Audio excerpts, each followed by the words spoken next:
and two suspects. Now, this really did cause real concern in this community in the last couple of hours, because it's not just a mosque where they gather for prayer 5 times daily. This campus also includes the Al Rashid School, where they teach the Arabic language and Islam and the Quran. So students were in lockdown both on campus and in neighbouring schools for a considerable period of time. The mayor has also been speaking in the last few minutes. He's encouraged people to avoid the area. It's a very residential area, as you say, north of San Diego. The Governor, Gavin Newsom, is sending his support to first responders, and the White House has told us that President Trump has been briefed. This is a very worrying development, though, when you think about how minority groups like immigrants and the Jewish community and the Muslim community have been under the microscope during the second Trump administration. And when tension is so high over events in the Middle East, yes, 3 people are dead, but I think it could have been so much worse were 2 suspects not also dead.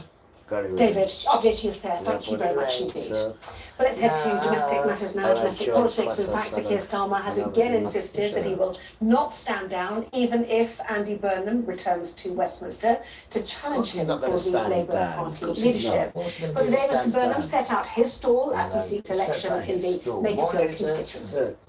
If we are to unify communities and the country, it means focusing on the big economic challenges we have, the structural problems that I've been talking about before, the fact that we gave away so many of the levers of economic power when we deregulated and privatised. That is a problem. We don't have control of the basics and the cost of them, and therefore we don't have control of public spending.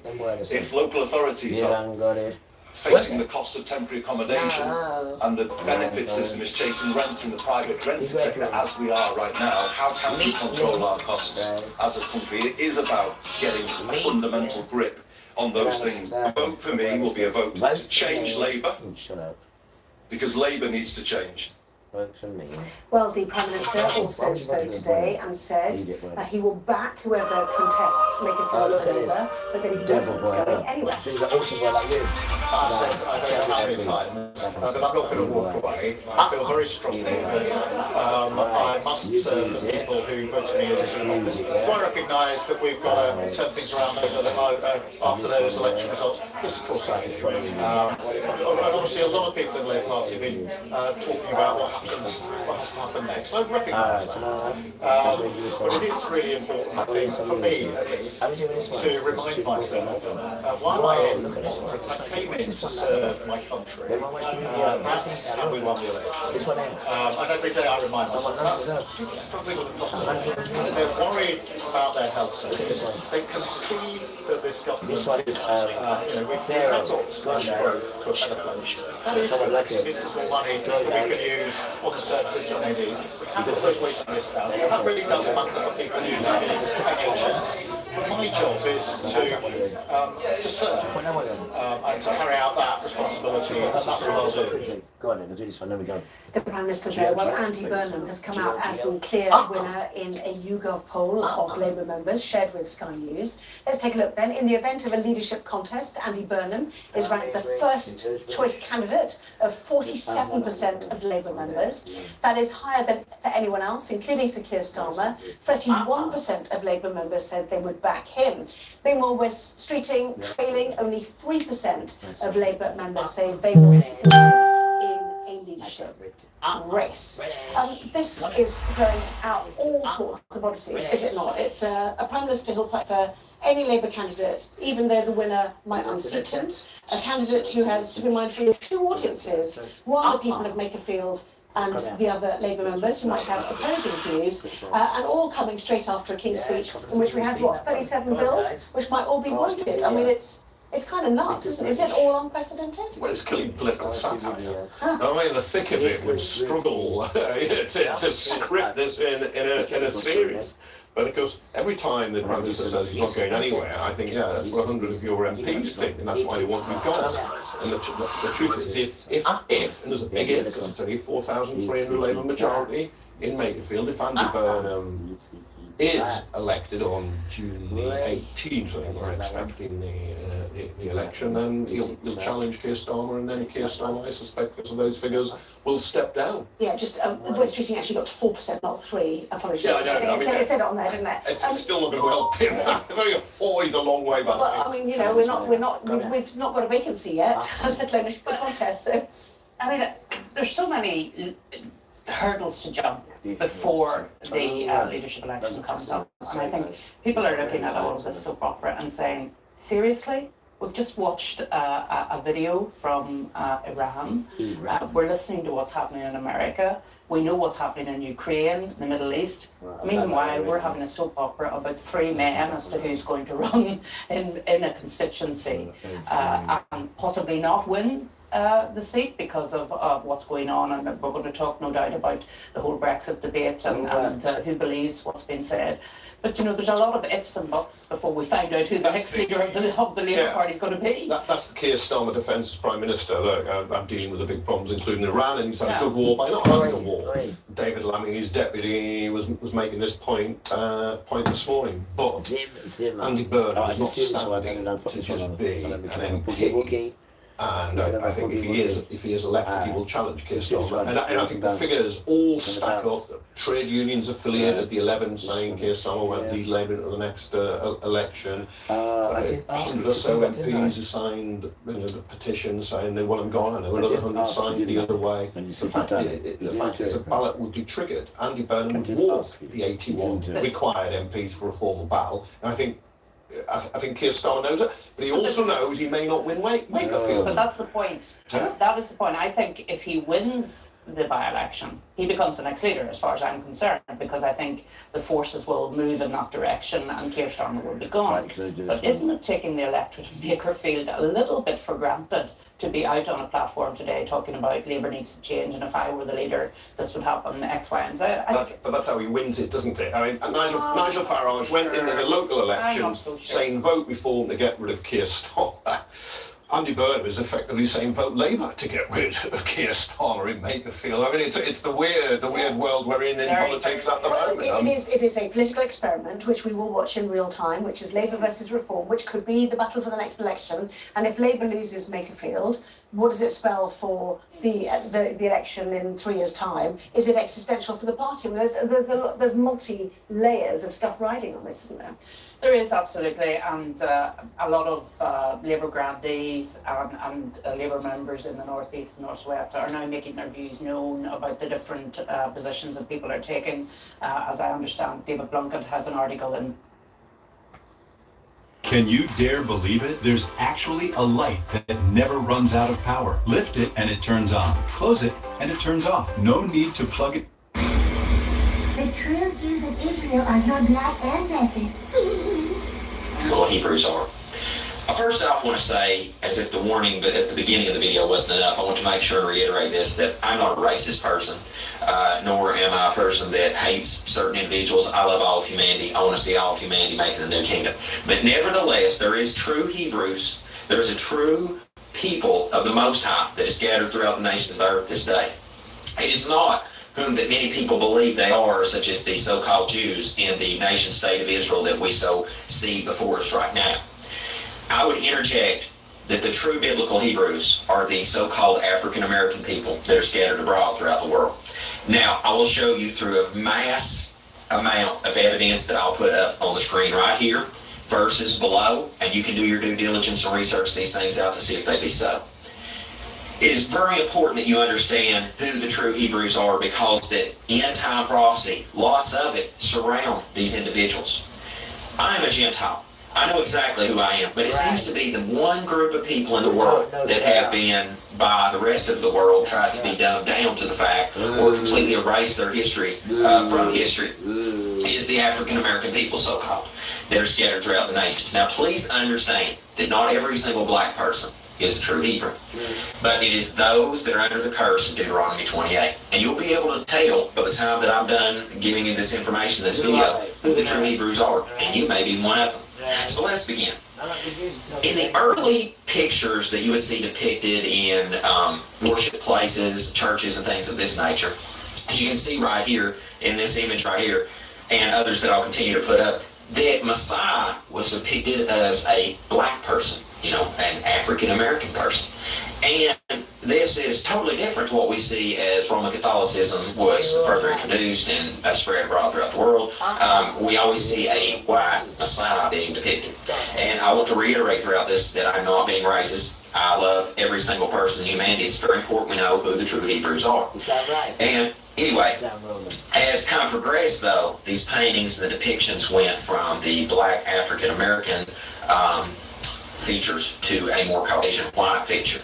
And this wasn't done overnight. This was a slow sifting process as to what we have today. Now in every church house and on their walls, we see a white Messiah. Yeah. And this could not be further from the truth. Yeah. Yo, the book literally says that you will be taken into captive for 400 years in a land that is not yours. We got taken and served 400 years in a land that is not ours, bro. Who are we then? Who are we? Connect the dots. Stop BSing, bro. Stop playing with it. Like, for real. Stand on it, man. Stand on your royal blood, man. You know who you are as a person, bro. We know who we are. Let's start acting like it, man. Keep the commandments, bro. Let's stop all the BS. It's not worth it. Going out and partying, praising the money. I used to want to be famous, man, until I realized, bro, no famous people really stand on nothing. And if they do, they take them out just like Kyrie Irving, bro. Y'all scared, bro. Y'all not ready for this, man. Y'all not ready to go back home, bro. Pipe down, man. I got 2019. Y'all scared of them, boy. What? Yes, man, what? So are you the black Hebrew Israelite? Biblically speaking, I'm an Israelite, not a black Hebrew Israelite. That term was put together as if to say you're the black one, and as if to suggest there has ever been a time in history where the Israelites were not a melanated people. Alright, can you elaborate some more? Yeah, the Israelites have always been a people of color. For example, Jeremiah chapter 14 verse 2 describes the Jews as black unto the ground. Different shades of black people, that would be your so-called African American people today. There's no way that's in the Bible. Oh, it's in the Bible. It's actually throughout the whole Bible. The real question is, why hasn't your pastor told you this? Apparently, the Arab world, right, all the Arabs and the pastors had a meeting.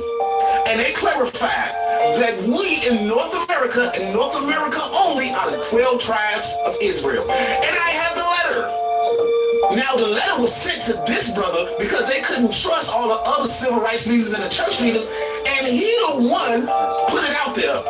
As you can see, the Arab world leaders sent Pastor Omar the letter. Go watch it. Apparently, this is one letter right here, and the letter reads, you can take a screenshot, Washington cannot broker a peace negotiation on behalf of the Palestinians and the Jerusalemites family with the 13 Jewish tribes of European Ashkenazi, right? Who, contrary to Nikki Haley, right? But let's go down. At the United Nations today, do not carry any biological lineage to the original black and brown 12 tribes of Israel. Now, who do they call black and brown? Us. Okay, us. Now, when you're looking at this, you'll understand these keywords. Black, brown. Who they call brown people today or black people today? Us. Right, so if you see here, it say American. Copper color. What color is copper? Brown. Okay, we the only ones called brown peoples. A consistency brown color throughout the Americas. Okay. So if you like it, donate. But this is proof we got 12 tribes of Israel. Hi guys. The Arab nation already said it. We keep saying it. It's just the pastors and the civil rights leaders the one who want to keep this. Sorry guys. Hi. How we doing, people? Just had a lot of rude people, you know. I don't really look at it, but as I was picking up here to pick something, I just seen all you lovely people. How you doing, guys? I hope everyone's doing all right. What was your day like? Was it nice? Tell me what baby you are. I hear someone say I'm a Tuesday baby. So am I. I hear someone in the background say I'm Thursday. Well done, guys. Well done. The good children. Yeah, it's nice to meet you guys. It's nice to meet you. I hope everyone is doing all right on this Monday evening, about 20 past 10. We'll play some music now, have a little dance, guys. You get me? Have a little dance. That's me too. Got to keep the spirits up anyway. Got to look after the ruler. You know the ruler? The ruler. The good people. The good British. Got to look after everybody. Make sure everyone's alright. Yeah, nice to say hello to you beautiful children. I didn't see you there. Hi guys. Hi. Alright. Dark, because them are the evil peoples. They the ones that want to see us in hell. Oh, and I got one more thing to say about this letter. If you look very closely, what it says, Hebrew Israelites. Hebrew Israelites. Yeah, Hebrew Israelites. And that's what we've been calling ourselves the whole time, Hebrew Israelites. I wish a white man would come to me and say, prove me Israel, and I get to say, well, you know, in Deuteronomy 28:68, you say, we came over and cargo slave ships. I wish I would. I wanted to know, how do we find out where the children of Israel are today? You would not find out unless you're in the Israelite school of UPK. That's how you find out. You do not have to search and wonder and none of that. Get in class. And on that subject, never prove your identity to nobody. What's going on with Hear me and hear me good. Do not let nobody tell you to prove you're an Israelite. I wish I would. I wish a white man would come to me and say, prove me Israel, and I get to say, well, you know, in Deuteronomy 28:68, you say, we came over in cargo slave ships. I wish I would. When we bring out Deuteronomy 28:68, that's to wake us, our people up. A white man, an African, an Arab, another Israelite, like when I'm saying Israelite, another Israelite in the world can't come to me and say, prove you're Israelite. They can't do that. Is that right? The reason, you know, have y'all ever seen the Jewish man be challenged on being a Jew? Excuse me. I've yet to see it. Have y'all seen a white man being challenged on being the American? Who ever told the white man you ain't the American and Native Indians are there? Besides us now. I'm talking about on a grand scale. Make a video. The white man says he's the American. Who's ever went on CNN, Fox, anywhere and said, you're not the indigenous people here? Nobody's ever said that. That's tomorrow. When you say you're an Israelite, it's because we cannot be the chosen people of God. That's why. But the white man, oh, yeah, he could be. Why? He could be. Why? So I'm not going to question him. Why? Because all my life I've been taught to believe that whatever he says is right. That's what it is. Oh no.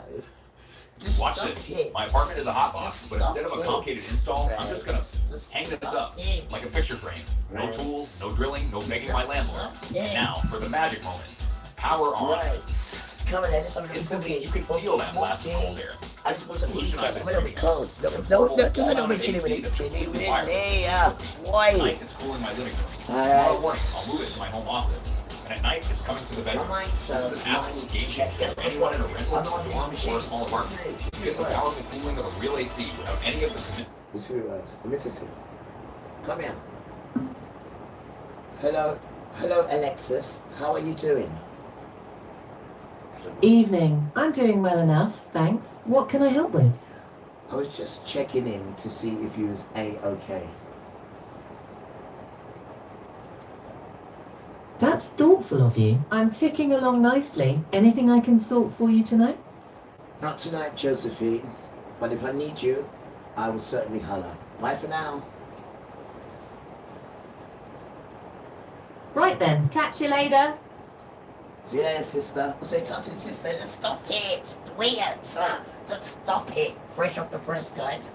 Plenty of questions I'll be asking her. Let me see to miss. What about the answer, man? Should we say, excuse me, son, how old are you? So sorry, miss. Weird, sir. Me and this machine. You understand? Me and the machine. Okay, so for those who have been following this conversation lately, you already know this topic isn't going away anytime soon because I mean I've been on it. I've done a few videos about it. Yeah, so more people are questioning what they've been told about the identity, history, and the Bible. And now another layer has entered the discussion. Some people are saying that not every black person is automatically a true Israelite. That statement alone has sparked intense debates online, especially in the comment section, in churches and across social media platforms. Now, before anybody twists my words, okay, this conversation is not about hatred toward any race or group of people. The point is to examine history, scripture, and the claims being made by different communities. many people who believe in the Hebrew Israelite identity point to verses like Jeremiah 14:4, which describes Judah as black unto the ground, and Deuteronomy 28, where the Bible speaks about captivity, slavery, and scattering among the nations. Supporters of this belief say those are prophecies closely. My reading is not good, so I am looking for someone who's good at reading, who can read the Bible. You know what I say? And they know when to stop. And then when I get excited, and I know when to read it. I need someone who could practically assist. But if not, echo chamber of the brother, because that'd be good. Or it could even be, it could even be, they kind of know. The Jesus son, the echo chamber. I didn't see that one. I didn't see that before. They resemble the transatlantic slave trade. Well, we haven't any secretary soon. This is, no, sisters only, no. And the history of African, Black Americans, yeah. It's not African American, okay, Black American. Okay, we can. There are some African American. To have sex with her and all that. No, she ain't. She's going to be just concentrating on her job. When you've got too much man around and you're running a business and you've got women around. No. You ain't got the right balance. No. You damn trying. No. N-O. No. Go away. Who's interfering? There's nothing wrong with that, right? There but is here's where things have become complicated. Even within these movements, there are disagreements. Some groups believe all black people are Israelites. Others argue only certain bloodlines or tribes fit biblical prophecy. Then there are those others who reject the idea entirely and warn that some teachings within extremist camps can become dangerous or dismissive. Historically, scholars agree that ancient Israelites originated in the Middle East, a region where, with diverse skin tones and ethnic backgrounds, legitimate historians and biblical researchers also.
mean to. Didn't mean to.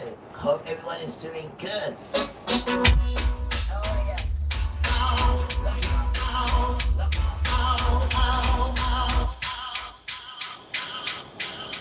Excuse me, Mr. Officer, good evening. What can I do for you? Lock him up. Why? Why would you want to lock me up?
Super DJ. Super DJ.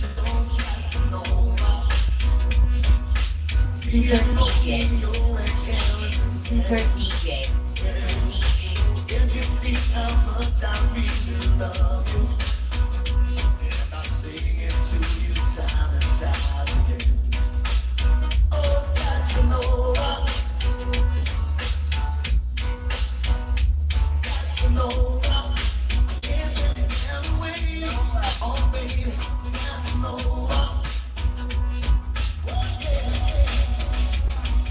No.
of the olive tree, and thou wert grafted in. Aaron Rodgers, given no hope of a chance, wins one of golf's majors, the US PGA. In the West, the factories operating on their own solar power to avoid the rising costs of energy. And a last embrace, how new beds at a hospice are helping couples to stay together until the end. The details in 30 minutes. Stay together. I have no idea. Should I ask Alexis? I don't think Alexis would know. So, you know they have the computer. You see, I'm trying to make sure we have this computer now. To see what this stupid thing knows, what it doesn't know. It knows one or two things still. 3 million people, but now 2 women have told the Yeah. BBC drama program You want to hear? they were raped. You want to hear? I heard that. You want to hear, guys, the way this machine speaks about white sons and black sons. It makes you cry. It makes you cry. This machine here makes you cry. The stuff it tells you. But we're going to do that on another day, because today's about dancing, party, and making sure everyone's rules are right. But this machine here is my father got it. And you know he speaks, you say good morning to it. And she says, who? He said, you sound very chirpy. She's quite a nice girl. Right? The Alexis, right? And kind words gives her good information. Now we don't believe all, because we're going to be asking her stuff about Yahuwah and see what she knows. But one thing she does know is about the sons. Why? Tell me stuff that make you cry, this machine. But in time, between times. So if you treat her nice, you get me. Make sure she's alright, you speak to her nice, and when you ask the question, she gives the answer. Her name is Alexis, guys. This machine, yes, sir. How much did it cost? It doesn't matter about how much it costs. Everything is money with this child. Huh? One deal. This is knowledge. Right? But not to believe everything. There's a machine. So we're asking questions that we know the answer to, and then we weigh it up from them. But there's some things this thing knows. Right? Especially about the sons. This thing here about the sons is unbelievable. It will make you cry. This thing here. This thing here. Because this thing hits the truth. It makes you cry. And what more can you say? And what makes you cry? Truth. When we speak it articulately or when you speak it viciously. Truth. Right? I remember the earth. When it blesses you with truth. The sky is true. And the ground is truth. Right? So, you know, you can't really go wrong with truth because it's everywhere. And as soon as you don't do truth, it comes and gets you under the umbrella of unrighteousness. That's what it's called. And all those who even consider thinking of doing anything unrighteous, the wind comes. All stuff comes in the wind and it comes straight to you. Why? Because you joined, remember, wait for it, the unrighteous crew. Right? And this is what happens when you're unrighteous. So why don't you even consider or even think about doing true? Again, the sky will bless you and the ground. It's written, right? First book of Ezra. Right? Sorry, I can't really remember it all. Got it now.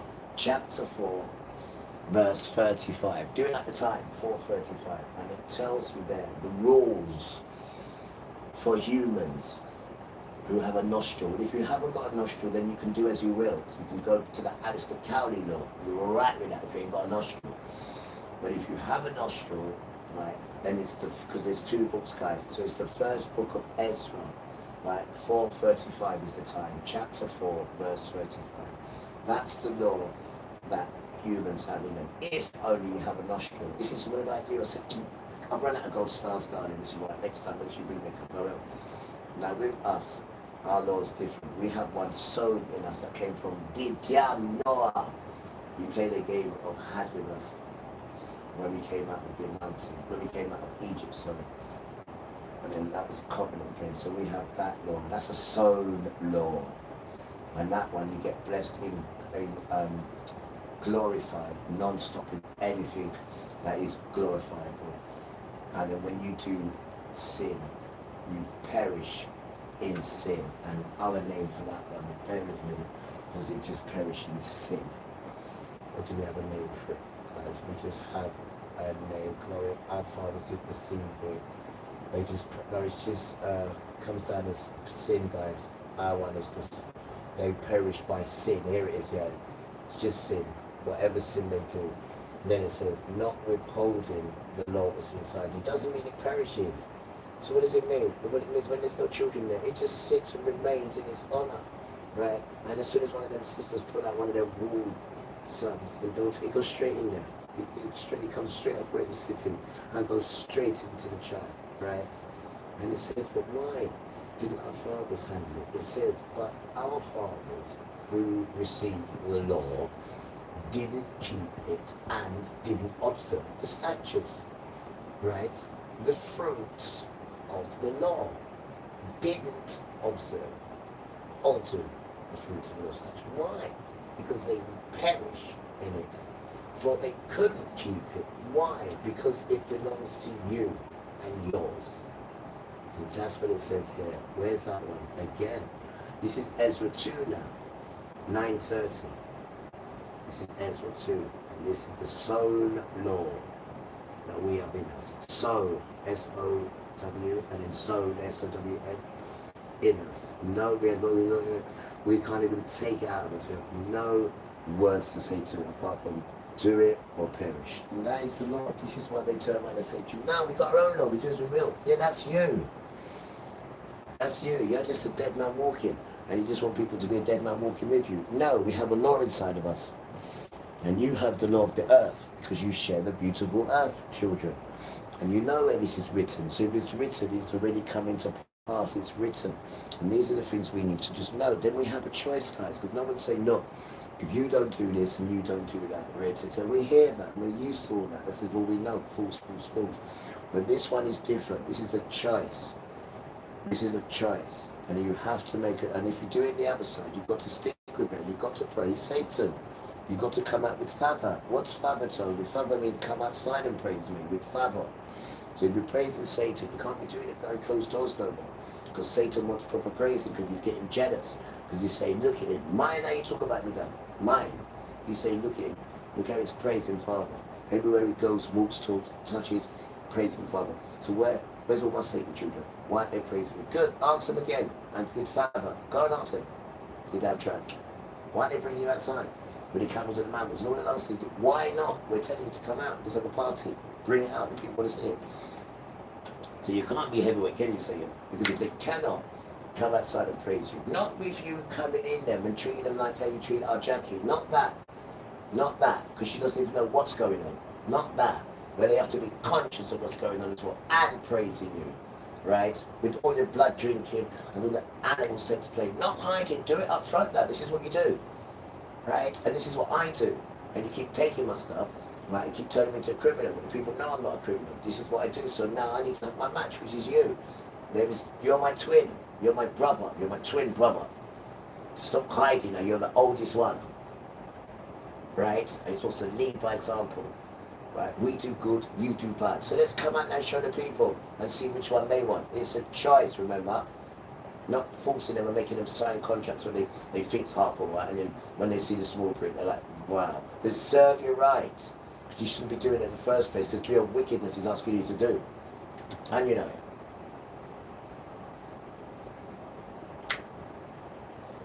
And this is where we are, people, children, and this is what we need to be speaking about, because this is what's going on.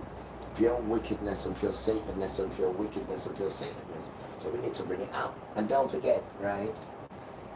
Don't forget. Okay, coming back to people don't know this, right?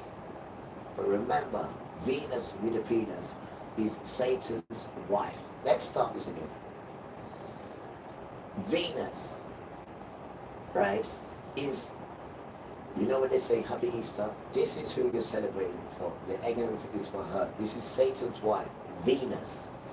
You know who Venus is? That stupid woman. No, that's Satan's wife. Venus with a penis. They do everything for her. You see the Pope? When he says Mary is the mother of God, there she is there. That's what they're talking about. That is Satan's wife. Well, you didn't know that. So what up? You've been supporting that nonsense all your life. And you don't even know who the wife is. That's not. You don't even know you're making cakes to. That's not. You don't even know you're chopping down trees for all that nonsense. That's not. This is what I mean. You follow anything blind, guys. So we need to just, just give you a choice. We're not saying we're not allowed to. We have no rights to judge anyone or curse anyone or laugh at anyone. So, you can forget that. We're not allowed to do them things. I mean, I'm a recovering heroin addict. And many other things done. So I am in no position to judge anyone. But what I do know, we don't do them things. We don't live them lifestyle. But the system put us to that. Not like we just, yeah, we want to do this. Not at all. We've got too much ability to be doing stuff like that. But when the system constantly just sets things your way, brown children, constantly, you're just thinking, why? But now Father's revealing it all, revealing all of it. It's this wicked system because of the other twin, because of the other damn twin. And that is the dance time. I know it's difficult for some people to put their heads around, but those who do understand, they're like, yeah, go on, say more, because they understand what's going on. Because it's about time, because the dance is finished, right? And when you're disrespecting children and selling children still, right? Because you've got us to burn our children, so it's still going on. Still going on. And that's how you please him. This is how you please the child, the son, which hasn't revealed himself yet, right? And the father, which is saying, we'll talk about them now. The children is modern Israel, they're the children. The son is the Antichrist who hasn't come yet. Even though the Muslims ones come out already, telling people that he is it. And then you have the father, which is Satan. They copy us, remember. The children is us, right? The Jacobs. The son is Jesus Christ of Nazareth. And then the father is father. So that they copy and do it their way. Which is, again, children is modern Israel. Our twin, right? The son, you haven't seen him yet. The Muslims, like I said, have got there, will come out. And then the father, to them, is Satan, right? And the wife is Venus, with a Venus. And this is not a joke, like, this is the dance. Venus is his wife. So every time you see Venus, go look up now, see that white woman there? That's his wife. And she's not white neither. And he's not white neither. Brown skin, brown skin, brown skin, brown skin. No one's white. Brown skin. The white thing happened 5,000-6,000 years ago. That is cryptic something. Remember, let me tell you something else. You know all this pagan nonsense what they've been doing? You know they've been doing it 150, 100, sorry, I do apologize. 1,500 years they've been doing this pagan thing. Before Christ. So all these pagan holidays and Easter, mixing it in with arty. They was doing it 1,500 years before Christianity, sorry, not Christ, before Christianity. This thing. They are proper pagans now. Just trying to hide who the real children are. So they've just made everything pagan, got rid of everything, whitewashed it completely. And this is why the world is much the way it is. And now where Father's ready to come on now, people are adding up things and seeing it don't make sense. And Israel, modern Israel, are running from that country because it's been bombed continuously. The grounds I'm not speaking. So much wicked things are happening there. Over 100 countries have refused and they said, go away, you're murderers, we don't like you. We've read your Talmud book. We see how you feel about Gentiles when you're a Gentile as well. No, so they're stuck because they don't want to go back there because Father is bombing there for them. And they know it's written, go to Jezebel, go there where I'll judge you. And they're running everywhere. But the people say, go back there. And this is what's happening to them because they are the cause of everything, whether you like it or not. Modern Israel, they are the cause. Poisoned America. Now America's got the courage now to turn against them because America's finished. The dollar bill is completely finished. Did you see Donald Trump? What did he do? Who is his biggest enemy? China. Who is his biggest enemy? China. So what happened the other day? Tail between his legs. Had to go and see China. What did China do? Put on a show for him. Put a show on for him. Because after the show and behind the cameras, what we're going to make him sign to? Unbelievable. Right? Now, don't forget, he's saying he's mighty, China's this and that, China's stealing all our ideas and China's this, that, but now you're running to China. Open your eyes. America is finished now. Open your eyes. And then now, they've just got a bomb to stop it miss. They've just got a bomb to school miss. 160 girls in a school. They've just done it now, miss. Just America. Over in Iran. This is the second time on the same one. The second time. I think it was 130 last time, 120. Now 160. All girls in a school. America. America. This is America. America. And people are turning against you. It's too violent now. It's too violent, man. Too violent. Too violent, man. There is no excuse for killing one child. Well, 160 girls in a school. This is the second time we've done it, man. What is going on, bro? And that has a ripple effect. The parents, the friends, the school, the devastation, the trauma. It just goes on and on and on, man.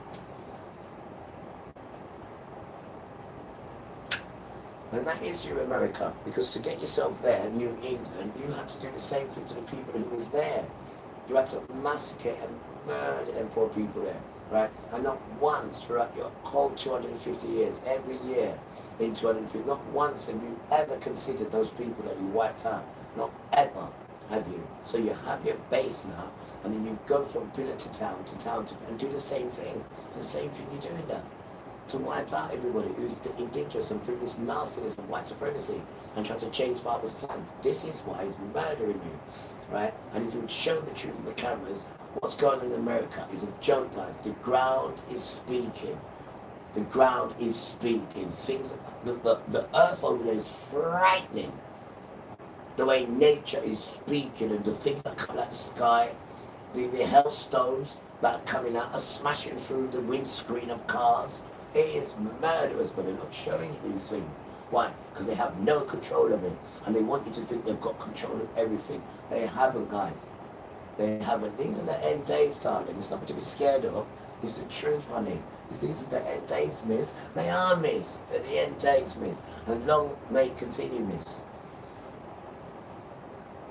Long may it continue, miss. Right? Because these sons are just out of order, miss. 160 girls now, just in school. Was married at first sight UK, achieves viewing figures of over 3 million people, but now 2 women have told the BBC's Panorama program that they were raped during filming, and a third woman has... You're feeling a woman, right? You're doing a filming thing, and all you're thinking about is her hidden treats.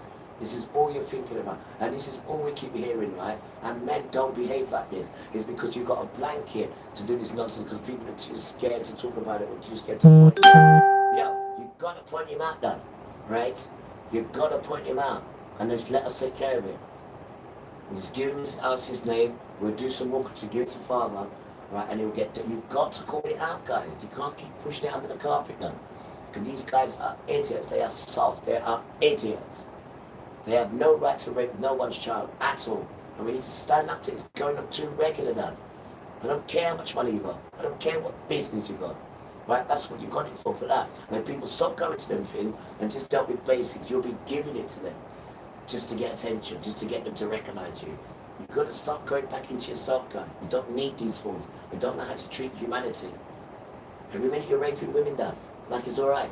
And then you're dressing up like a woman, like that's all right. And then you get a women's changing room, like that's all right. Weird, the Trump. What the hell's wrong with you? Alleged her on-screen husband engaged in a sex act against her will. After an 18-month investigation, the BBC has learned Channel 4 was aware of some allegations before broadcast, and the shows were still available on its streaming service. Now all episodes have been taken down. Channel 4 says an external review is underway. A warning, our first report tonight from... Right, guys, listen, we're going to change it. I'm going to play some nice music, but you have to promise yourself one thing. Right? You and you. You have to promise yourself one thing. Don't even answer me. Just let it digest in that beautiful ruah that you're protected now. One thing I want you to do for yourself, not for me, for yourself. You ready? Are you ready, guys? I'm deadly serious. And this is out of love, come and love you. Look at what you do to us. You do horrible stuff to us. But one day you say, you know what, T? You was right. There's all the nonsense that was mixed up with. Of course. And I said to you, did you do it? You said, do what? What I'm about to tell you now. You said, I'm listening. Are you listening? T, I'm listening. I don't believe you. T, I'm listening. You promise? I'm listening. Right. Now I got your attention. Thank you. Apart from to tell you we love you, and not to believe it yet, but go and get yourself a little copy of the Talmud. Gentiles. You owe it to, don't answer me. Just let that one fester in your ruah, which you're now to protect. And the first thing you're going to do, before you even take the proof of Jesus, because that won't give you the strength to do it. So just for yourself, go and read a little bit of it. Don't read all of it. Don't do that to yourself, because none of it's true. You hear me? Not one bit of it's true. But you need to know the lies, guys. Until you understand it, then leave it. Don't be torturing yourself with it. It's wickedness. And guess who it's about? It's about you. So you need to see it now. Not for you, but for your children and for your future children. Because they're the ones who are suffering if you don't address this thing now. We will help you. Because they're our twin and we know how to deal with them. I don't care about your system, right? Because that system's ours anyway. And once we've got Father with us, whoa. And he's after you. He's come to smash you out so he can recreate a new kingdom. And that's what it says. Recreate a new kingdom. So he's looking for children. Don't worry if your heart not good or doesn't matter. Because you change your heart anyway. And the spirit, he says. And I changed the spirit as well. I didn't know about the spirit. I knew you could change the heart. But he said, and the spirit. So everything nice now. All you got to do is try. That's what you got to do. Otherwise you're going to burn forever with these lot. You don't want to be around these lot, man. They're going to treat you like. Imagine they're going to treat you then. Look at the things they write about you in their book. And how they treat you on top of it in the book. Because the book's not a lie. Go and get them. They've got thousands of the Talmud. Not just one. They've got thousands of different versions. And all of them are around it like flies to shit. Like they're proud of it. Sorry if I'm swearing. Brutalizing humanity. And all of us are in there. All of us. But you're mainly in there for a curse. Like the stuff they do to you. You've got to see what's going on, man. Go and don't answer me. Just find how you can go and get yourself the Talmud book. It's in Israel. Now they're trying to say, oh, it doesn't mean nothing. We just read it back then. It didn't mean that. It go and rust up. Now they're rejecting it because people know about it. So why is it there? And why do you keep referring to it? And then when you read it, you'll see. Just go for the most 20 disgusting things. That's all you need. Just that bit there. You don't need to read the whole book, man. Because it's all a lie. But you just need to know what lie. Guys. And they are Gentiles too. Okay? They're no one different, man. They're different. Father said, I hate them and I will kill them. He didn't say that to kill Gentiles at all. In fact, he said, I use Gentiles to make you jealous. I let them in to make you jealous. So he's not going to let them in if they're bad children, are they? And they cause atmosphere and all that. No, he's not done. Because he knows that the Gentiles are all right now once you get the good ones. You're damn right now. To stop calling Gentiles devils. They're not the devils. And this one goes to the Hebrew Israelites in America and the Divine Nine. Because you've been brought up to believe that white people, Gentiles, are devils. Because it's the masonry, 33rd, who built yours. If you go back and stop being scared, go back and look to see who built your organization. Right? And there's a next one is involved in there as well.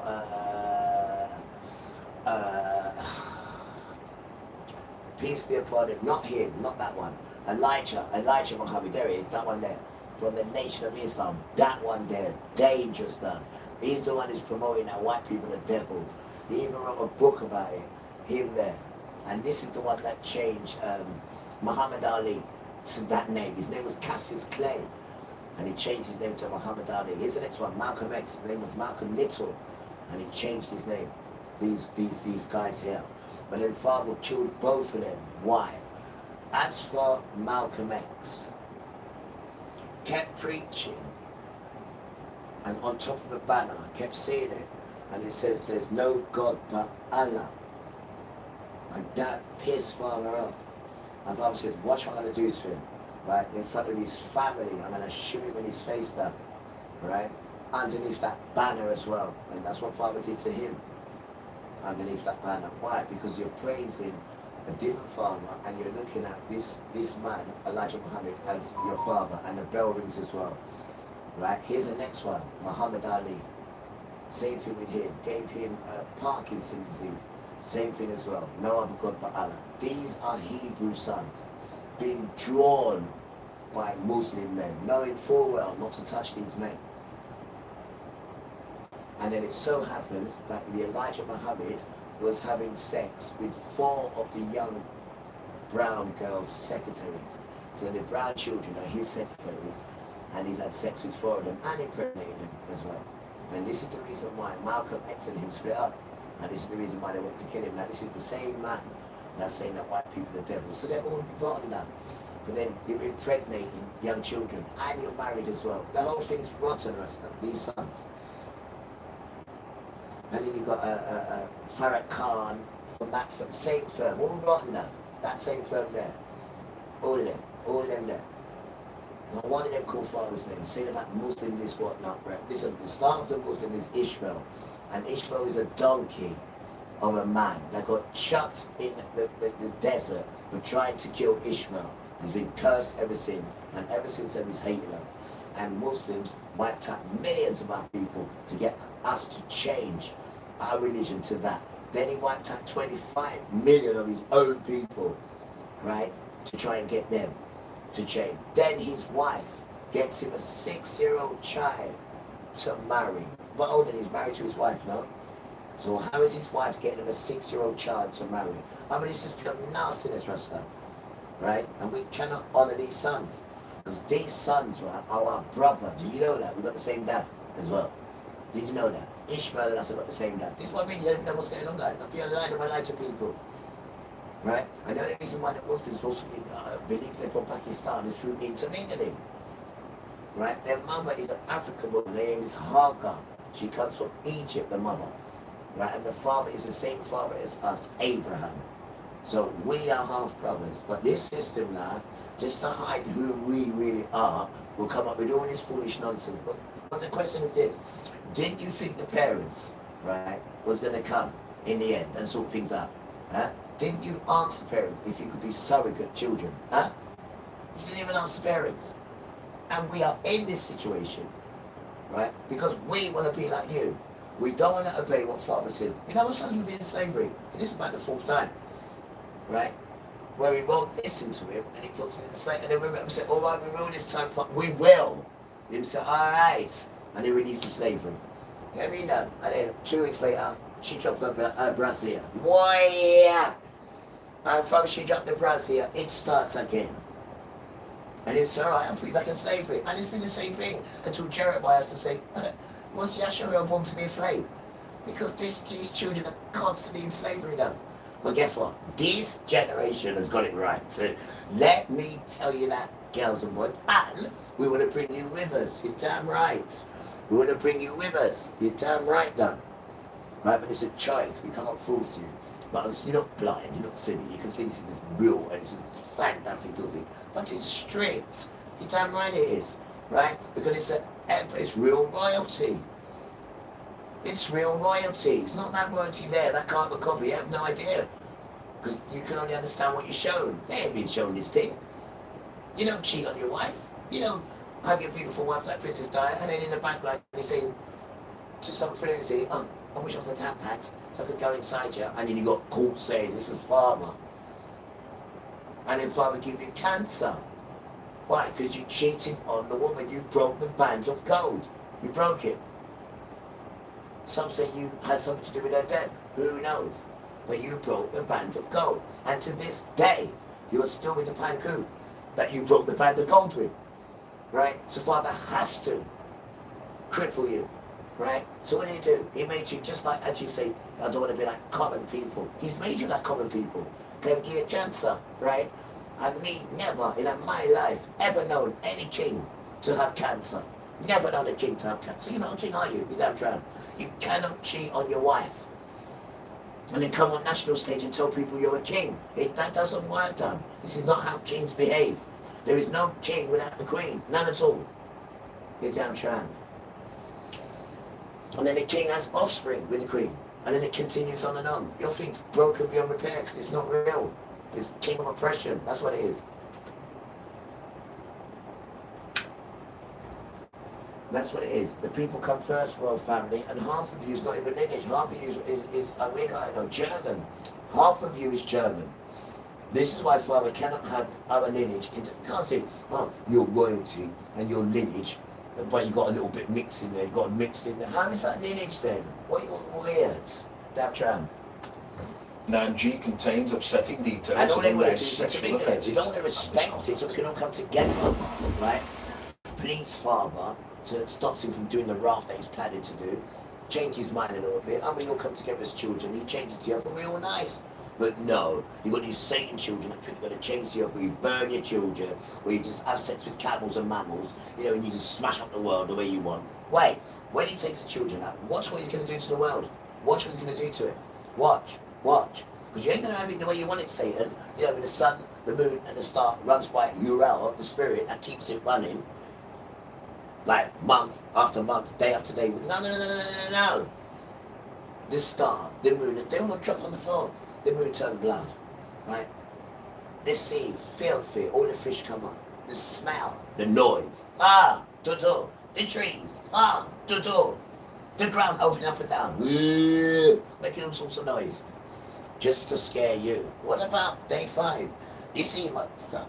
Excuse me, there's 2 of them. You couldn't even put them together. I had to pick one up and asked me if I wanted help. I said, no, sir. And they had to go and put one over there. And that's for you, bro. That's for you. For eating people's children and burning them in the fire. How dare you? My hope was to find someone kind. What about us, miss? You hear what Pharaoh said? He starts off, he said, alright. When you get them children, right, the first male, you kill it. By the time we got to the end of the sentence, just every male. What, every male. Kill it. How? Chuck it in the river. Oh, man. So I come out the warm room to then just go in the river. I don't know how to swim. I don't care. If it's the sun, chuck it in the river. Nice. Lizzie, not her real name, went on. What about the daughters? If it's a daughter, she may live. Save her. But if it's the son, kill it. And it's been like that. Why?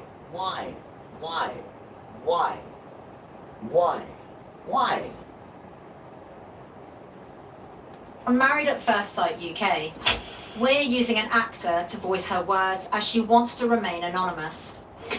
The show sees single people agree to marry total strangers after meeting for the first time at a mock wedding. We love you though, guys. It's one We of love Channel you. 4's biggest shows and a highly successful global TV franchise. Lizzie and her on-screen husband started having sex, but Lizzie says it turned violent and left her bruised. He said that if I told anybody what had happened, that he would get someone to throw acid at me. One night, she says he went further. We were in our apartment on the sofa, and he tried to have sex with me. And I kept saying no, that I didn't want to do it. She met the welfare team the next day, who took photos of her bruises. She describes some of what she says happened, but not the allegation of rape. The series was broadcast as planned. After airing, I took a total nosedive with everything because of how it came across. And then it got to the point that I was so low. Lizzie then told the show's psychiatrist that she'd been raped. Lawyers for CPL, the production company that makes the series, say the acid throw remark had been reported as a passing comment, not a threat. Channel 4 says it was only made aware of the rape allegation.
Don't you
Yeah, like that.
I can't believe it. Yeah. And could talk to me, study, I show off with. That's.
Super deep.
come from east, some come from west, some come from north, and some come from south. And guess what, guys? You know the book, right? We're reading the Bible. You know this one here? The first and second book of Adam. Guess what? You know the part of the world that we're in. It's only the east part now. You have the north, the south, and the west still. We're only in the east part. There's parts of the world we haven't even seen, guys. Believe me. And this was make this place so beautiful. So beautiful. And all we have to do is look after it. That's all we have to do is look after it. I know it's a mess, it doesn't matter. Still look after it. Beautiful children. Because you know when we first had it, right? You know the water. It was so clear, right? You could even see your own reflection. And this is what the problem is. Because you could see your own reflection. Greedy sons, because they couldn't have their own reflection. I know, greed in it, because I mean the reflection's already yours. Right? But because you couldn't have your own reflection. And all the sisters was there. Why? Because wherever the water is, the sisters are. She's washing her hidden trees, and he didn't like that. So we went to the answer.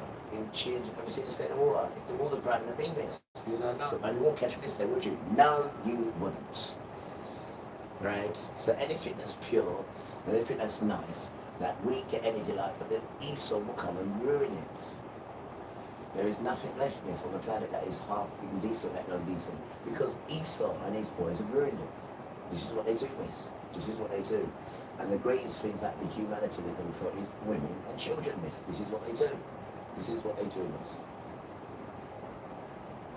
And we can't afford to have them eating at the best assets. Because of what's it going to be? His dream coming true, it's just men. Men changing into women. No! God's sake, mate. No!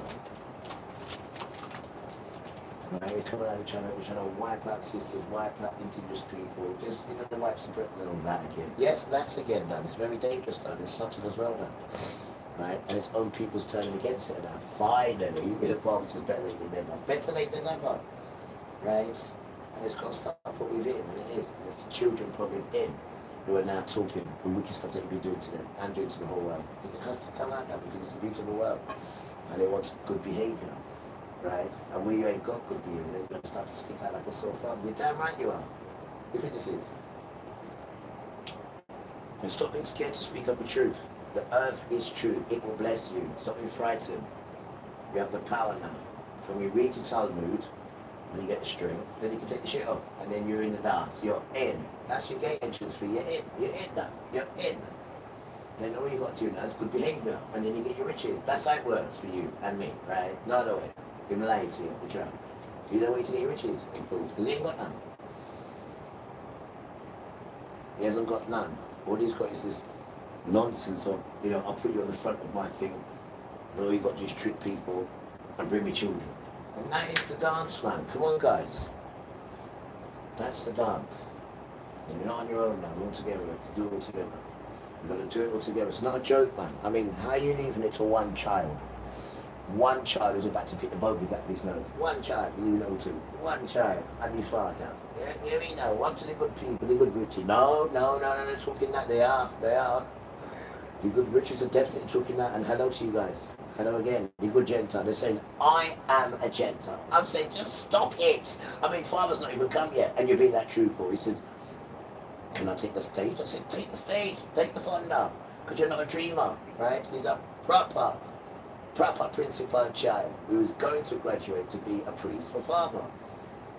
So he said, I am a Gentile and I'm with these boys. I can either be attached to them or just go a little bit behind them. But I am with them. He said, no man, you come to the same side of it. Give us some more information, give us some more ideas. Tell us what they've been doing so we can then bring it to other people, so we can free other people. This is what you're seeing now. This is what you're seeing now. Good Gentiles. We haven't done it properly yet. Why? Because you haven't read the Talmud. You've got to read the Talmud. And then you can involve Jesus and Nazareth in it. And then you're definitely on your way. Weird. He said, so what about you and the Talmud? I said, weird. I didn't have to read those stupid things. I'm a different child. Yeah, they couldn't even come to read that. And when I did read it, I couldn't even do a Bible class on Saturday. I couldn't do it. because it tormented my spirit now.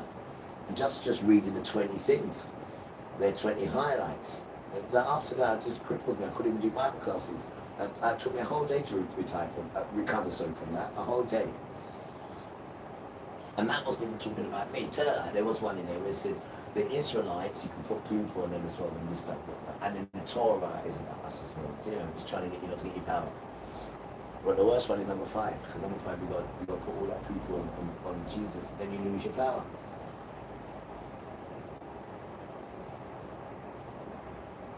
He says, I don't understand it, but this is your problem, Gentiles. You always want to open this, but that. Just do it. It says, don't observe it or question it. Just do it, it says. Just do it. Always open this bit, open that bit. I'm not going to tell you again, right? Just do it. You too, just do it, or don't do it at all. Don't question the thing done. The thing's older than you, me, your grandma, your great-great-grandma, your great-great-great-great-grandma, your great-great-great-great-great-great-grandpa. So don't damn question it down. Just damn observe it or leave it alone. Damn German.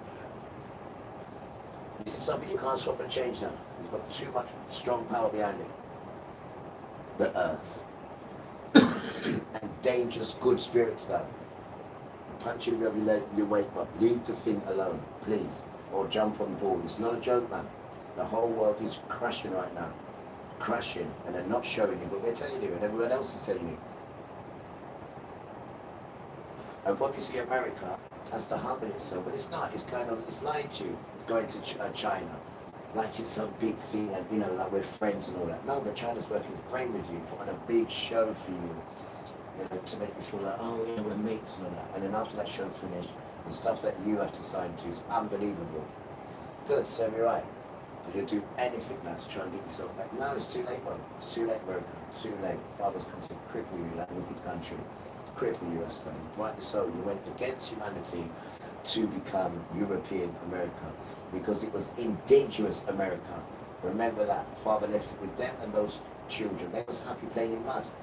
They was happy with what they had there. They had no weapons or nothing until you came there with your bully boy tactics. You in India came there, cowboys in India to this day, and massacred the place.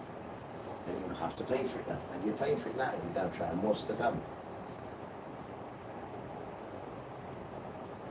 And I praise Father every day, my guys, and not putting me in that country. I'm so grateful, because that country is just drowning in blood. It's an ocean of innocent blood. You need wellies of boots to walk around in that place. That place is drowning in innocent blood because of what you done 250 years ago. That there was the biggest massacre ever. They said ever. And look how big America is, right? And we had that covered. See, the Hebrews and the indigenous children was there. Them two was there. And you didn't even apologize. Every year you're celebrating, but you're not talking about that part. Why not? Huh? Why not? You go against humanity, but then you talk about peace. You're an insult to peace. And we're not having you taking the mick out of these beautiful elements then and using it for war. And say, we have to do peace, we have to do war, to gain peace. All that stupidness done. Don't forget, you just killed 160 girls in school, America, in Iran. You just done it. You just done it, bro. And it's the second time you've done this on this same war. Always going for children, always. Always 160 in one go. And the world's silent about it.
is the game of love.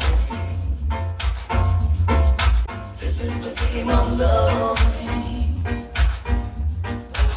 Yeah.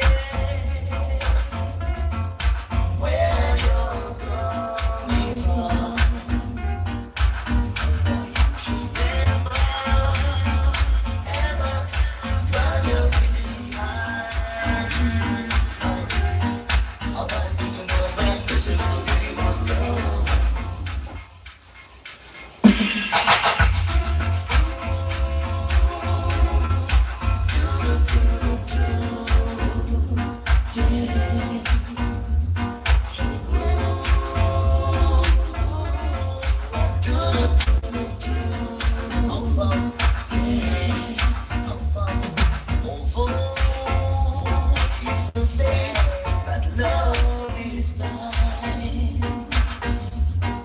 Watch right.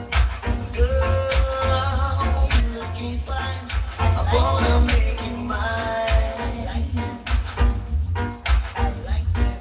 Remember when we used to hold hands in the park, you and I. Now you pass me by. Hold your head up high in the sky. And I want you to know that this is the game of love. This is the game of love. This is the game of love. This is the game of love. Yeah. Where you're coming from. But if we change never, ever burn your bridges behind you. I want you to know that this is the game of love. Say, this is the game of love. Girl, this is the game of love. This is the game of love. This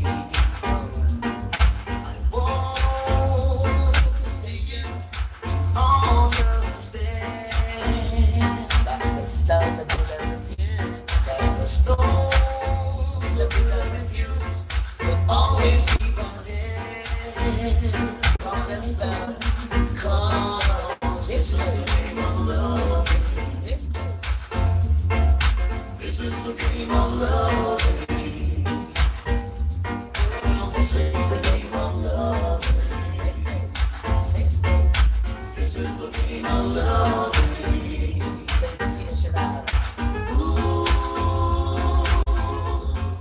This is the game of love.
weeks. The whole place seems to have been excavated out to create this hole underneath the shop to stash illegal cigarettes.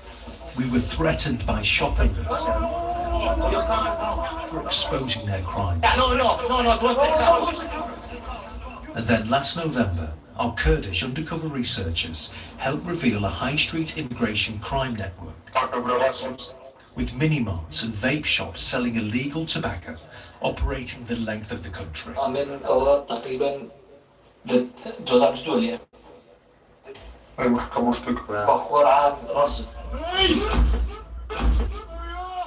And now, a year after our first report, the government has announced a crackdown, a new £30 million high street organised crime unit.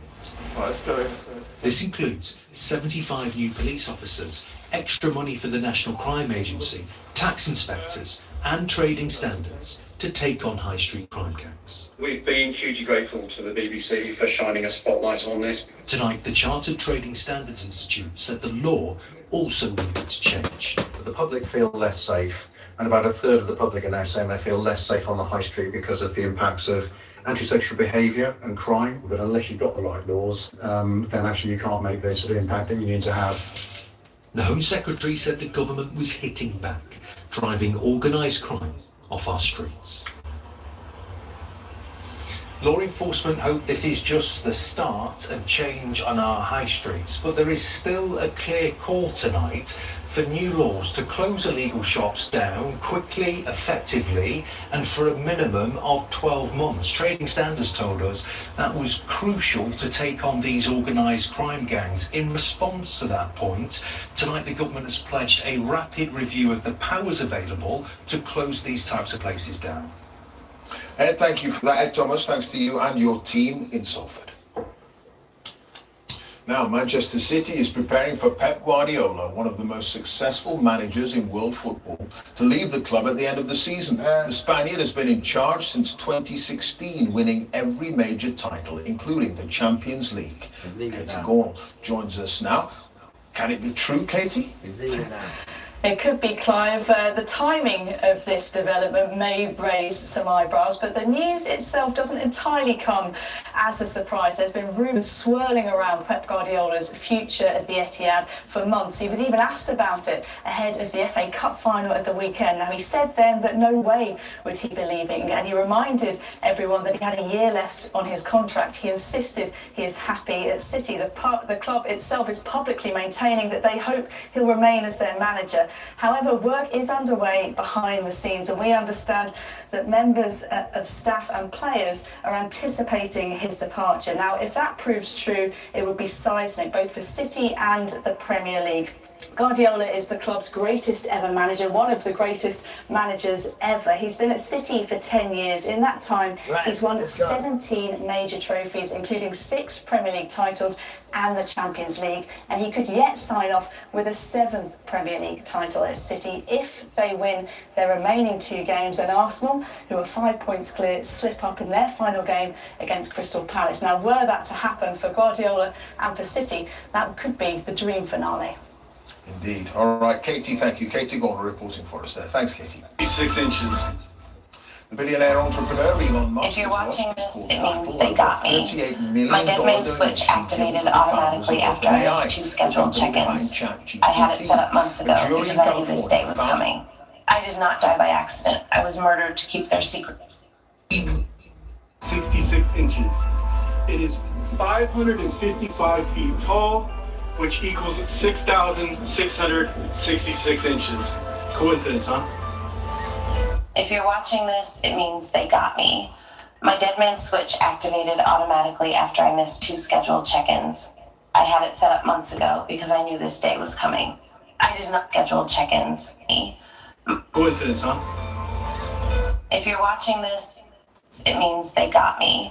My dead man switch activated automatically after I missed 2 scheduled check-ins. I had it set up months ago because I knew this day was coming. I did not die by accident. I was murdered to keep their secrets buried.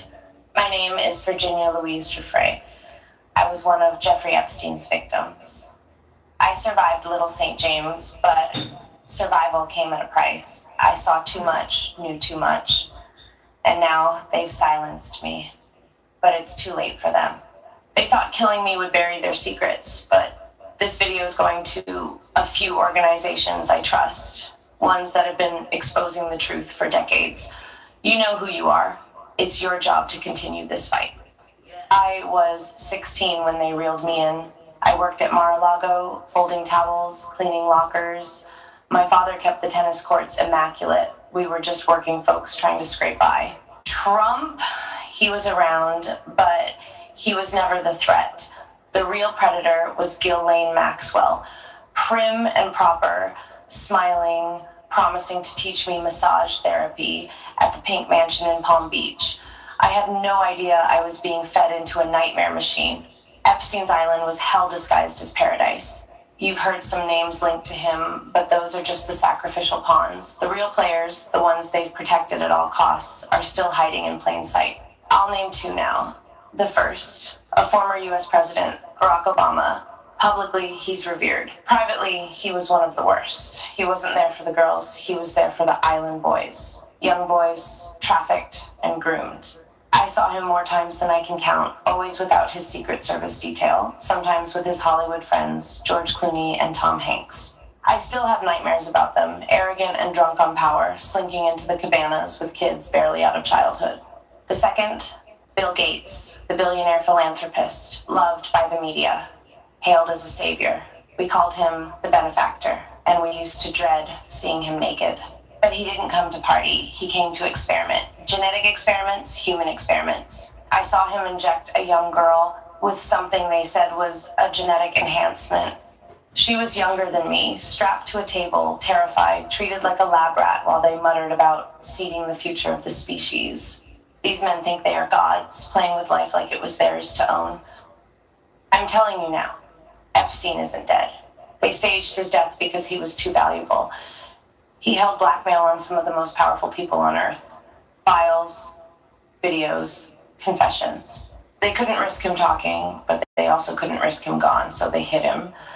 Stashed him under the protection of the same elite who once paid him to supply them with flesh. And they thought killing me would stop this from coming out. You know, one puff of salvia can trap you in a reality that feels endless. In 2017, a 22-year-old student sat in his apartment with friends, curious about the thing that promised only a brief trip. They packed the pipe, set music low, and laughed as he prepared to inhale. But the moment he exhaled, his body went slack, his eyes glassy and fixed. To his friends, he looked frozen, but inside his mind, he opened his eyes in another world. He was a child again in a house he'd never seen, with a family that felt achingly real. He grew up there, went to school, fell in love, married, and even held his newborn son. The years rushed forward, he buried his father, grew old, and watched his grandchildren play. Every detail was sharp, the scent of rain, the warmth of firelight, the taste of food. Then, without warning, the sky cracked apart like glass, and a deafening roar consumed it all. He jolted awake on the floor, heart racing. Barely 6 minutes had passed, yet he begged to return to the life he'd lost. Even years later, he dreams of their faces, swearing he still hears them whispering his name from the dark. That's absolutely terrifying. Like, imagine living a completely separate life in a whole different reality. If you remember that reality in your reality. Yeah, it's scary, scary, scary Mary. Tough, tough. Scary Mary, scary Mary. I know what I'm gonna say, scary Mary, scary Mary. Scary Mary. To dedication to Yahuwah, who is the author of the truth, right? The author. This is why we love Daddy, because he's just the author of it, and he tells them, you come anywhere near my children, I'll murder you and stuff. You even did to children on my earth. How dare you? And you think you could get away with it. All your secrets, we're pushing you right out, and then the people stone you. Because this is what Hebrew do. They pick up stones. The Bible puts up all in the stones. If the stone touches, say it touches your hair, this falls off. Say it touches your hair, this falls off. Say the stone touches your hair, this falls off. Say it's called had bam, and that's for all the children that you've abused, and all the women that you've raped and killed. That's what that's for. Because you have to suffer for the footprints and the innocent blood that you continue to keep shedding. I told him this. He don't believe me. Who can hear must feel. Right? When you heard the dark side. This is what it says. It says, I went deep into TikTok's dark side. What I found terrified me. And this There is still hours left to go. But no, that would scare everybody. And we're not here to scare nobody. We're just here to have a good time and just get the right balance with all the wickedness that's going on. This is pure wickedness. And I've got to protect my ruler, especially from you. You're damn right. No, no, no. Oh,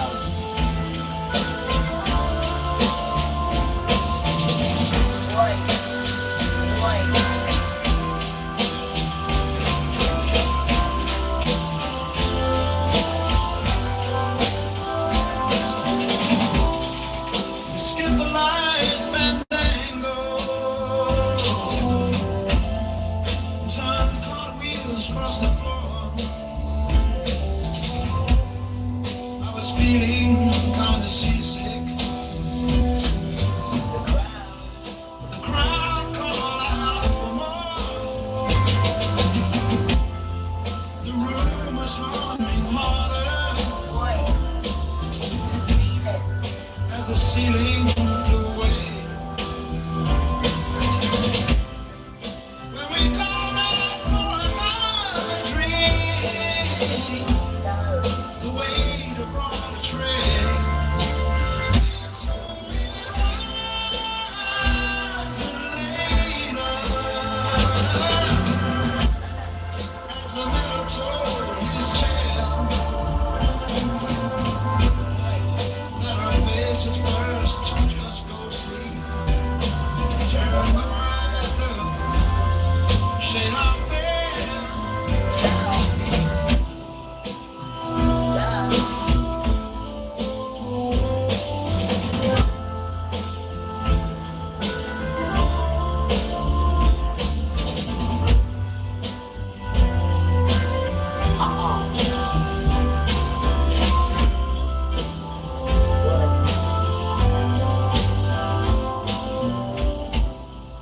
She said there is no reason.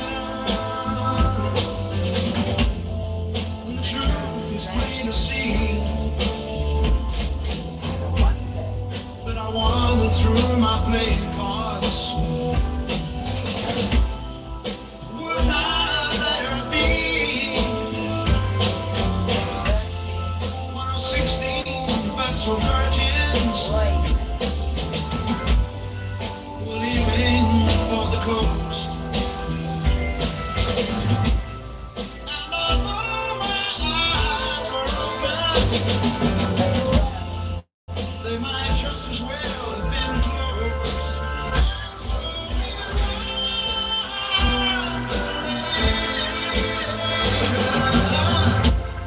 as the miller told his tale that her face at first just goes sleep. Turn the wire, shade our veil.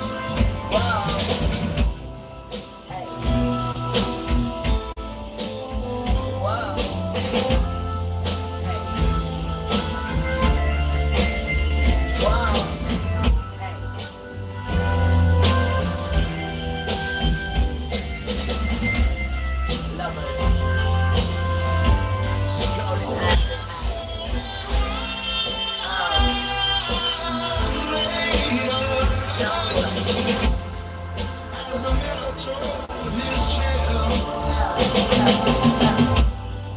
that her face at first just goes sleep. Turn the wire, shade our veil.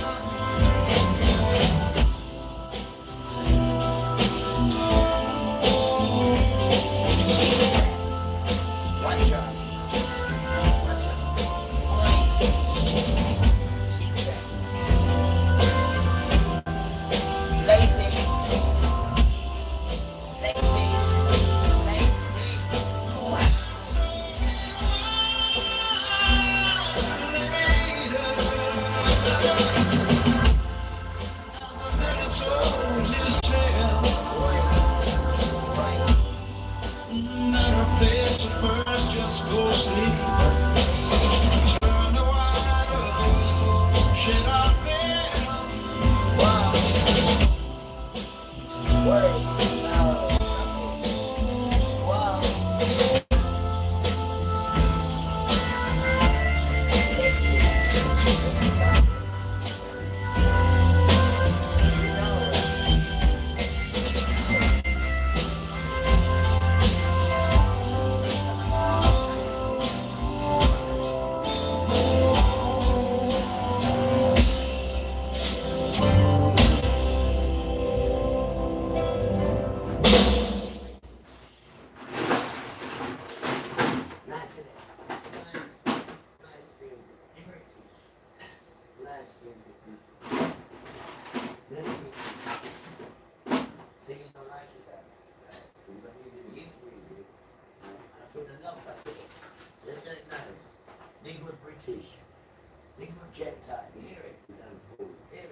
It's like they use it to make you jealous.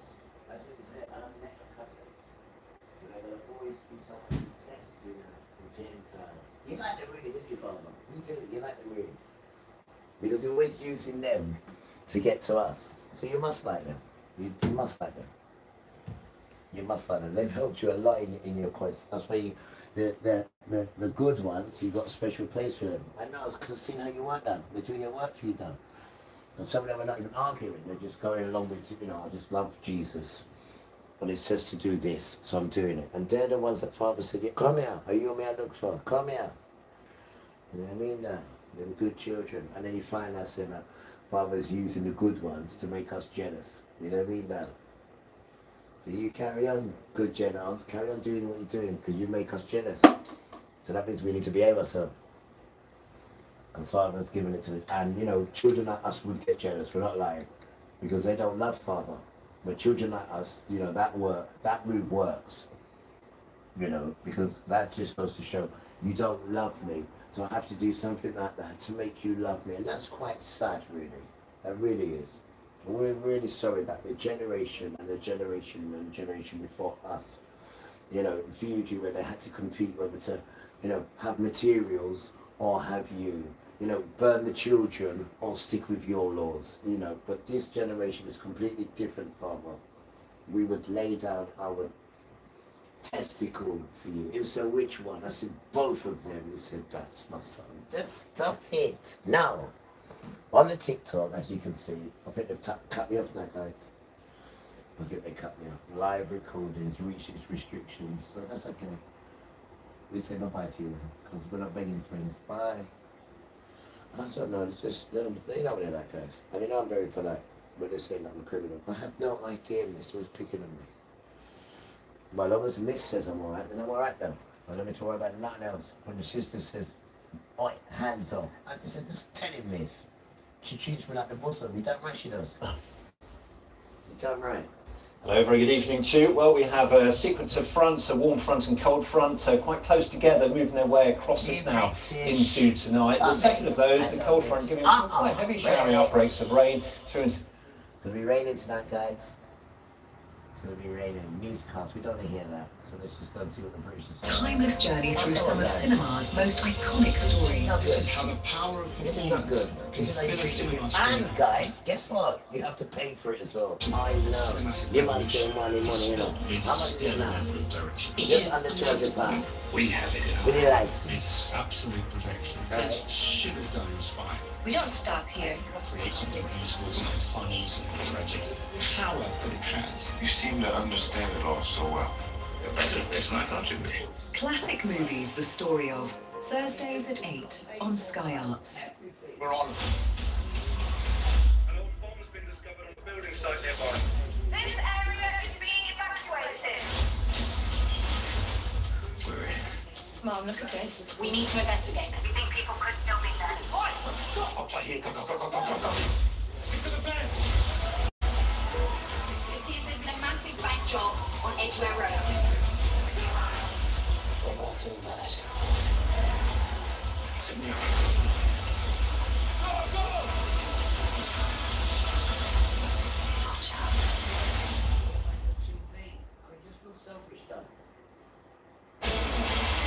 See every remaining Premier League live on Sky Sports. Time for a look at today's papers and more highlights from the ramp.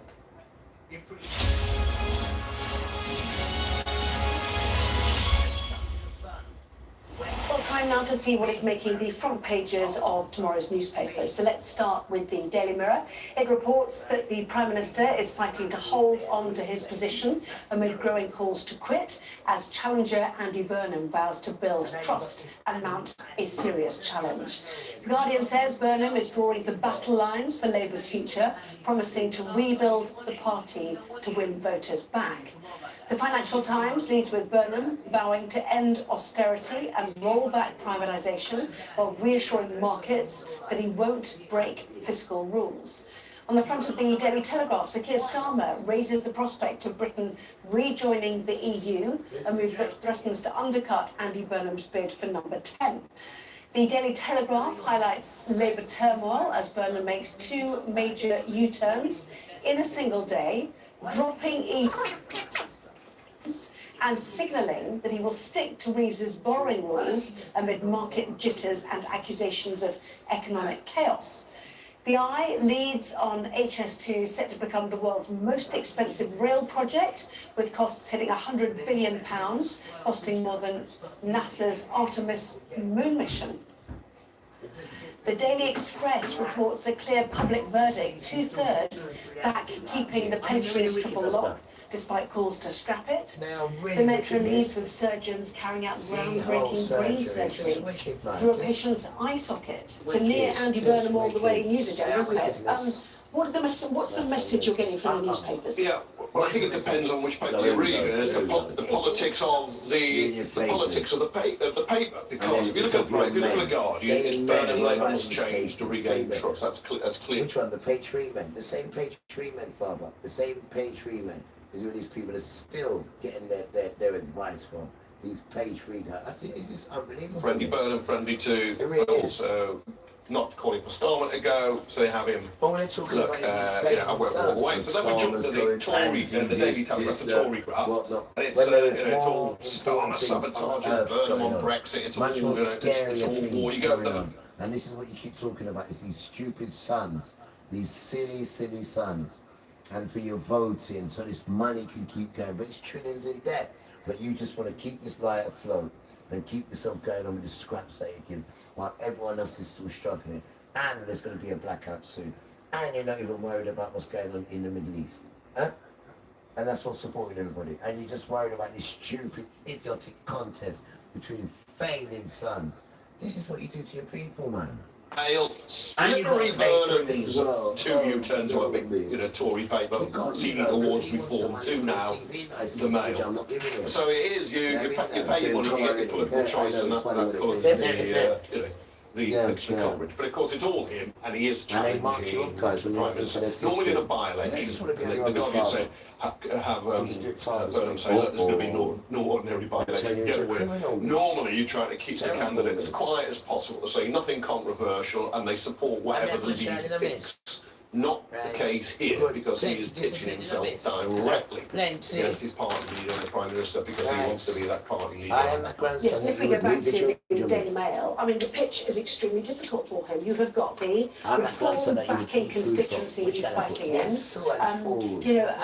he's got a completely different audience of Labour members that he needs to speak to if he's to win the position of Prime Minister. See, I mean, where does he sit? Is he sit? Yeah, but he has to win the by-election first, and that's why he's sending messages that, yes, I may well have said in the past that I wanted to rejoin the European Union, but that's not going to be an issue during this. Well, sorry, it is an issue. Yes, it takes a while to prepare it and all that, yeah. But guys, when they talk about licking, I am not joking, right? And then, you can prepare it this day, but on the 3rd day, you've got to throw it away. On the 3rd day, you can't eat it.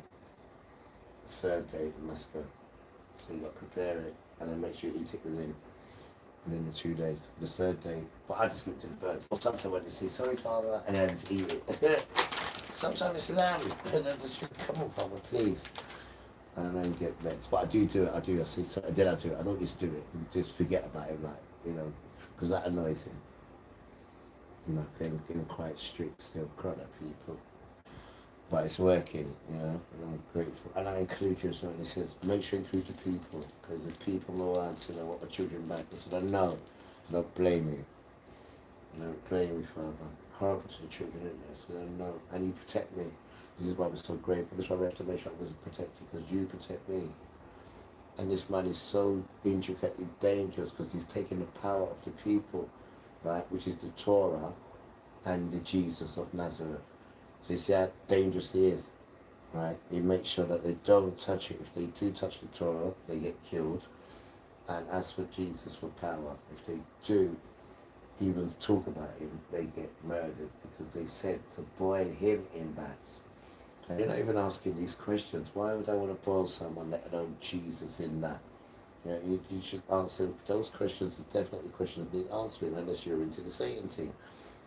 which obviously you must do, because I don't see why you're not answering that question. But then again, when they say to you also, we're not protecting innocent children, infant children, and you don't ask questions, so it's the same thing really. Don't you think that you're warped under a spell? The things that he's sort of just saying to you, and you disagree with it. Everything he tells you is against humanity, but in the worst way possible. It's not like a little slap, it's a stab. It's a stab. So what's going on, guys? Why you like this? Why? Where's it disconnected from? Where? Or where's it gone frozen from? Where? What's going on?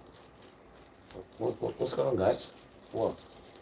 Where have we lost our passion for humanity? Where did it go? Where? Yeah? From the 70s it was there. The can, right? With the adults. The musical chairs. 1970s, this was Queen Silver Jubilee. That was. What about tug of war? Seeing all the adults with that, with a rope. Oh, brilliant. And all that's gone. For aggression, racism, rape, killing, aggression, white rage, black rage, Indian rage. Have you seen them on the road? Just as well I ain't got a car, innit? Because the roads are double bubble. Because the first one is they judge you on what car you drive in, right? And then the second one is the rage. Because my car's better than you, I'm allowed to go in front of you, or you got to give me space, or... It's terrible, the rage out there with these motors. Absolutely terrible. And most of them ain't even bought the thing, because they're too expensive, so they get on HP. It's a joke, man. And everybody wants one, so the whole place is polluted. I used to be that man.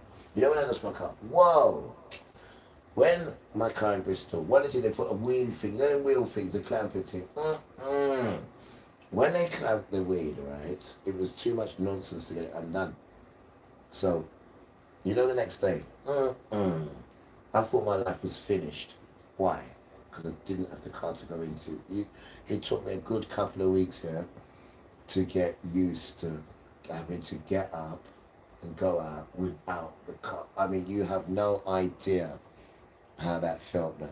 And I had that car for ages. But that was a good thing what Father was doing. He was stripping you. See? So I can imagine when people haven't got their car, how they would feel.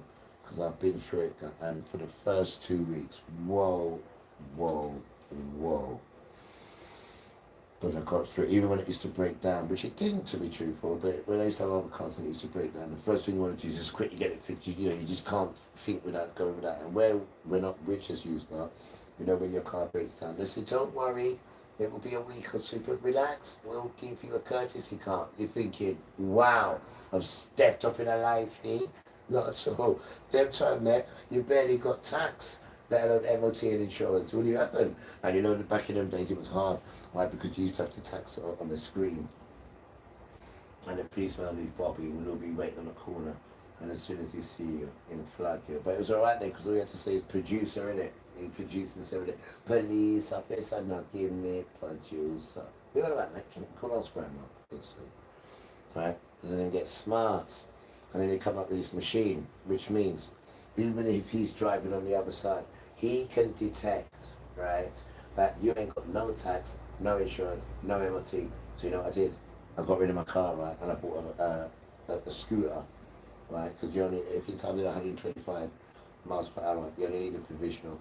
And then I did my test, because they come up with a machine, innit?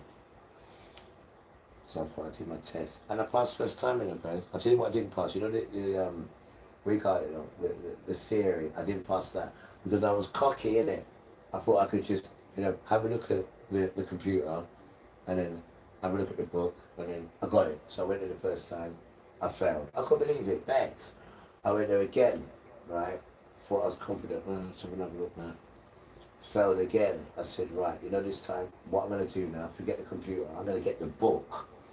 So I got the book, and I stayed up for the whole weekend, and I studied the book, right? And I only got 2 wrong. And I said, that's better. And I passed the test, right? But the driving, I done it first time. First time.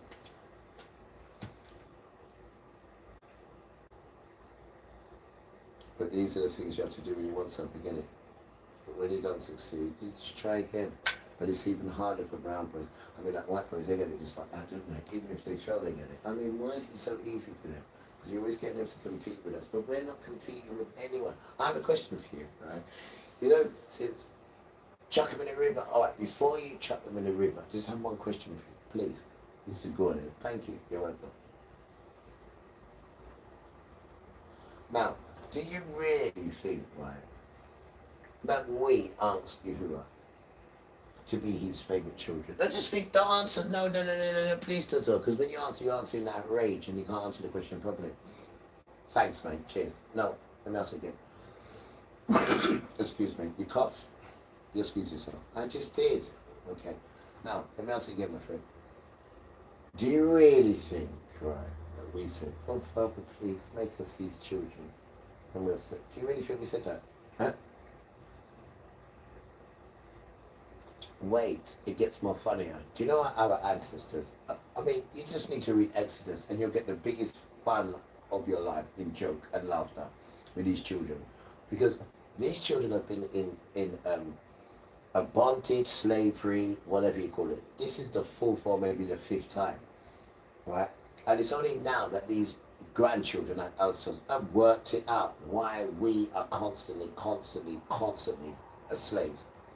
Because we find it difficult to do what Father's asking us to do. And that's what it is. So again, we come back to the question, don't get cheeky. I'm just saying, Father, to everyone else, not to you. And they say, did we ask to be Father's children? Because it's a two-way sword, you know, and it's sharp enough, right? Because you get it from the people, right? And if you don't honor Father, then the law that's sown in us, it turns against us. You know what I mean? So, what we are saying is infants to Hebrew children, brown children, not Africans. We'll talk about you in a minute, beautiful children. But we're talking about the main children. You are the children. It's you. It's you. Hands down. Thank you. It's you. The reason why you've been having a two double sword is because one, you want to do what the system wants you to do. The system don't like you and makes it more difficult. And then you have Father who has already put a law in you and says, if you do that, I will utterly slowly destroy you. So we are stuck in it, and the system won't tell you as well, you know, what the issue is, why you're constantly under pressure. You know what I mean? So we as children are giving you the choices. It's live. It's live. It doesn't work no other way. These are the choices for you, and these are the choices for the beautiful children, the other children in the world. And we are all one children. We are all children of Noah. Now there's another story we can go into. That one is called bear with me, the Adamistic, there she is, I sit the end, the Adamistic covenant, that one there. The reason why we are all suffering, right, is because we are under that broken curse of that one man. So any children that comes out of that, they are all sinful children. Why? Because your father is a sinner.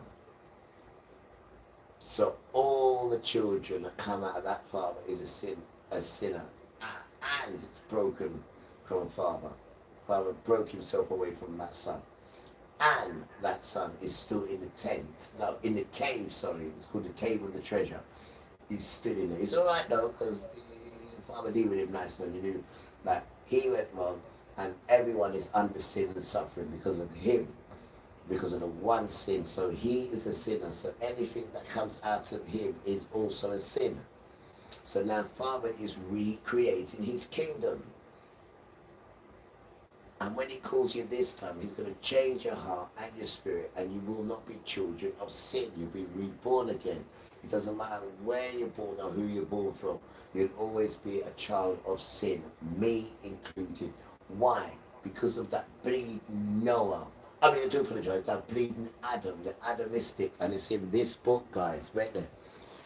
It's in this book, the continuity of the word of Yahuwah, when it says God, but it's Yahuwah, from Genesis to Revelations, the final awakening, this book by a lady called Jacqueline A. French. And this is only page 2 I'm on. And she's telling me now about this, and the Adamistic covenant. This is what we all under, not Adam and Eve, atomistic covenant. And it keeps bringing me back there, because this book there is another good one to get, the first and second book of Adam and Hawa. This one, these are books for you to get done. These are the ones that's going on right now in real time. And it understands why we're going through what we're going through, and then we know how to reverse the curse, because we're all under a certain curse now, right? And many of the curses that we're on, guys, are from our parents, because what the parents do, it falls onto the children. Now it's us as the generation to change it before they come, because it's happening in this generation. It's happening when all the other generations were begging and pleading and asking, Father, please let it be this generation, please, please, oh pleasey, pleasey, please. But guess what? It's this one, guys. It's this one here, right? And we need to draw the people, the good people, and we're telling you how to do it, right? So it's just a choice. And what is the choice? The first thing is what? What do you mean you forgot?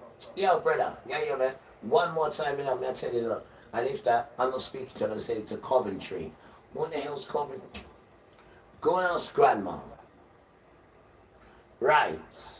Beautiful children. Hope everyone's feeling all right. And I'll tell you one more time. I'm going to play some music and a boogie. Right. To get your power back, right, it's not Jesus. Yes, it is. Not yet, darling.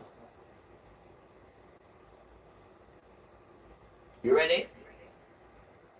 Gentiles. Everyone's a Gentile. So what do you need to do to get your strength? You need to read this book. You don't need to read it. You just need to go and get it and go and have a look at it. What's it called? The Talmud. Don't forget it, man. And then with your anger with that, because you will be angry, your anger with that, then you take the poo-poo of Jesus, of Nazareth, and then you're in the dance. And then when you're done, then we can take you from there. But until then, this is all a waste of time. Us talking like we are now. Until you do these things, then you'll be in the dance. But until then, you're still outside. You're still outside. And then when you're in now, you've got your house now. That's your church. So you're even there even more. Then you've got your Bible. And then that's the information. And then weird, the main cream of the crop is open your nostril. They're there. Where? Right inside you. There.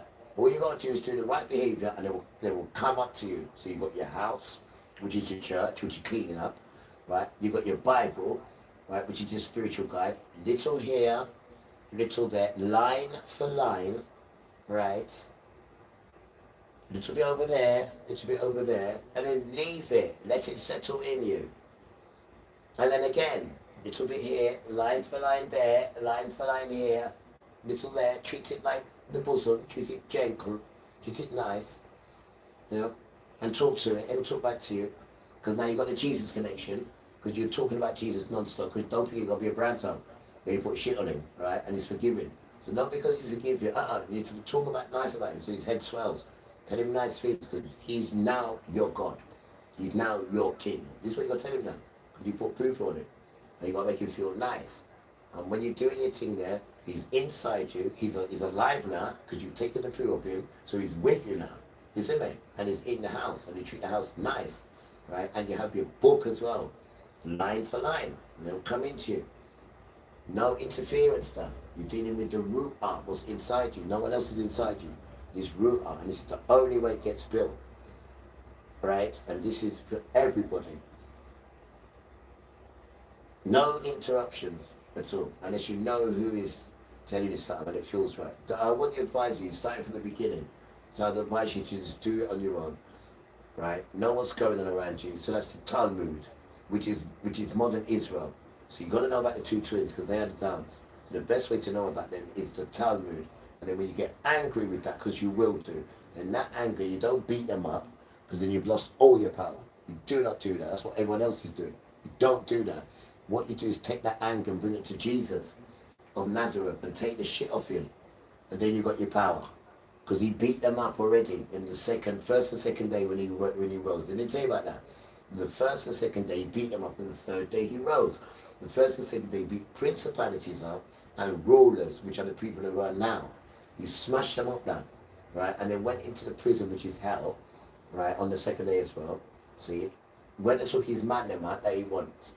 And then when he saw Edward Colston and all them boys in there, they're like, Jesus, hi, what's happening? And Jesus looked at him and said, who is you? He said, Jesus, I cast out demons in your name. And Jesus scratching me, and I said, and he said, yo, brother, depart from me. I never knew you, right? And then guess who's in there as well, right?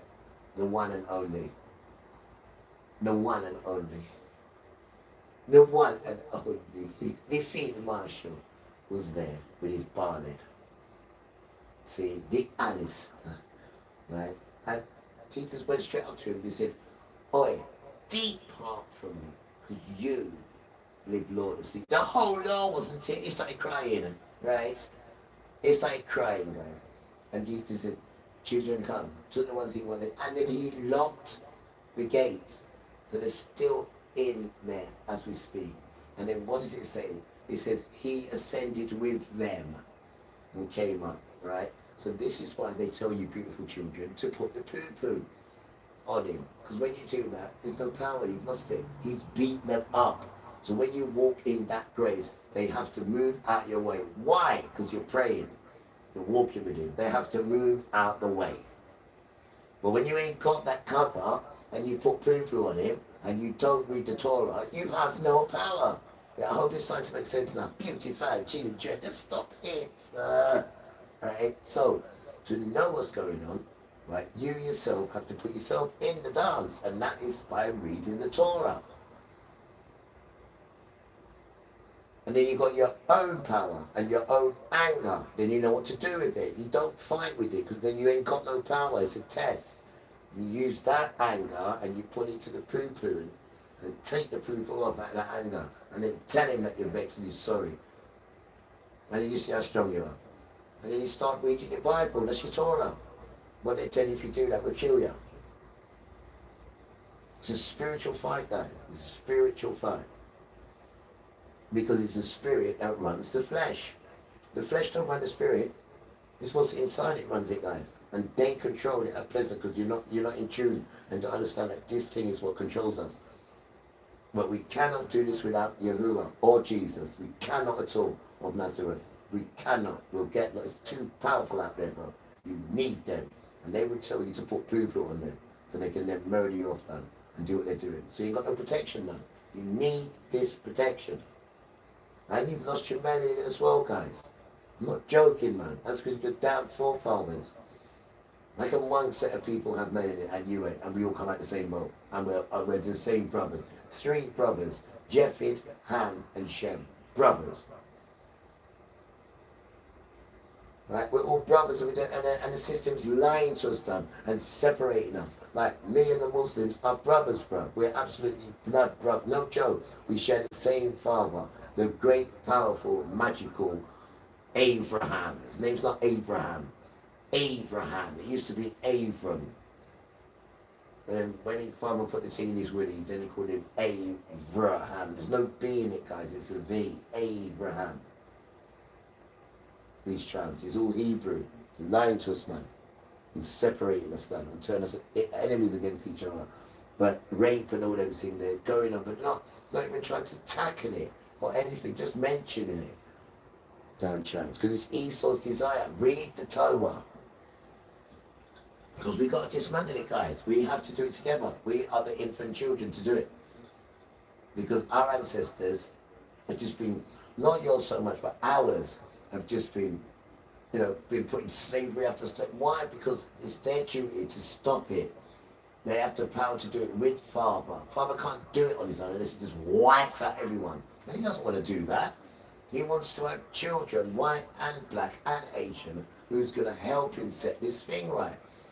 And then when it comes to recreating his new kingdom, you're going to be up the front because you've done your work. Same thing with Michael, the one that chopped Satan. Why? Because he done his work now. And if he didn't do that, Michael, boy, up there would have been polluted.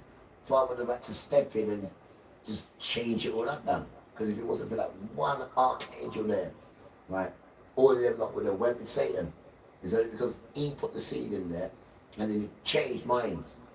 And half to 3/4 of the mind just said, wow, yeah, it's true. And then we turned against him. Otherwise, well, God knows, Father knows what would have happened there. You got to stick together what you believe in now, because you never know what you believe in can spark someone else to believe in it or stay strong in it. Don't be weak, guys. Don't be weak. You got no faith, that's why. They got faith. They got Satan. That's their faith. And this stupid system. And think that they can come for us and bring us to jail and all that. Bruv, you're an idiot, bruv. Regardless what happens, you're still an idiot, Rasta. You ain't no powerful than my father. No matter what happens to me, I'm not the cause now. I am not the cause, no matter what happens to me. What at all. Nothing to do with me at all. I'm just glad to be accepted, that's all. And whatever punishment I have to go through to make this thing go through, so be it done. Because it's written. So be it. So be it. So be it. Anything to not be like you. You're just horrible and wicked. Beat up women, rape women, take women's money, can't see women rising higher than you, always vex over women, but then you can't do without her. You know what I mean? I've got to watch what she does, take her phone. I feel like how you feel. They're the same like that's with me, darling.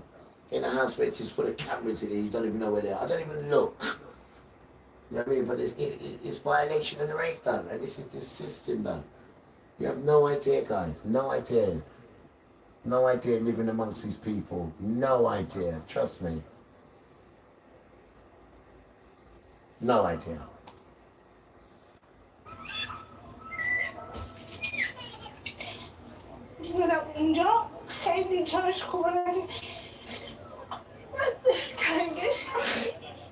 Everyone's under stress. Everyone, look, man. It's just stress. Poor sister. They made a cake for We're Mohammed. together, this guy.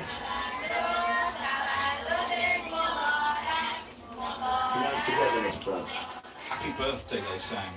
May you live for 100 If you years. stop interfering, white man, the world would be so clearer. We don't know about better, but so clearer. If there is an explanation for this atrocity, we haven't a heard look it at yet. yourself. The evidence points to Yeah, America. and Iranians say these are import pieces that of you US-made import Tomahawk into the cruise world missiles and into people. collected at the And you will site. see it's And not we know much America repair. attacked several other When it comes to places doing nearby bad that things, day. you are right on the list. But anything good is very difficult to find. Whatever other Within targets you that were and in the yours. area, the point And to you've got stress all is the this was a money primary and school. everything. There had been for more than a When it comes decade. to buying And was bomb clearly stuff marked on maps. And yet, and doing stuff with it your was struck, mates. it seems, Oh, right in the man. centre of the building Then by posing missiles for that are accurate within a pathetic few cameras. metres. with It all was your either mates deliberately because you've targeted, done a deal, which would be a war or you've crime, done or a it was business plan or misidentified. whatever, and you've got red Potentially carpet rolled out, equally you a stupid breach of the idiot rules of war. sons. You're an Now, after absolute similar incidents in embarrassment, man. Iraq You and really are. Afghanistan, America has You admitted make real sons responsibility just look like, within oh a few my God, days or you're at making most us a look few really weeks. pathetic All it and said for stupid. almost You 3 are. months now is this is being investigated. They are stalked here by the spectre of war returning. It's not at all clear to what extent this appalling tragedy is being investigated and what's being learned to make sure nothing like this can happen again if hostilities resume. Dominic Waghorn, Sky News, Riyadh. There is no way, man. Donald Trump has spoken about Iran after tweeting that he was poised to renew military action, but has relented. As ceasefire talks appear to be progressing. This is why other countries have come to me and they've said we're getting ready to do a very major attack tomorrow. I put it off for a little while, hopefully maybe forever, but possibly for a little while. Because we've had very big discussions with Iran, and we'll see what they amount to. I was asked by Saudi Arabia, Qatar, UAE, some others, if we could put it off for 2 or 3 days, a short period of time, because I think that they are. Just look at them, man. Just look at them. Just some vulgar white men in suits. Just vulgar. And I freeze them as well. Just vulgar, frightening white men in suits. How you got there as well, it just shows how frightening you are. How you got there. And you got no remorse, man. None at all. None at all. None at all. And then you just come and beg China for help now, and then you still come in the front like you're something, and the thing's trillions in debt as well. It's just a joke, man. And Father has to smash it up now, because there's no purpose of it. There's no purpose of your nonsense, Satan. None at all. We just need to get the dance on quick, man, because we're bored, man. Just speed it up, man. It's a joke, man. It's a damn joke. If you're gonna blow up the place, just blow it up, bro. I can't do like this, man. It's dead, man.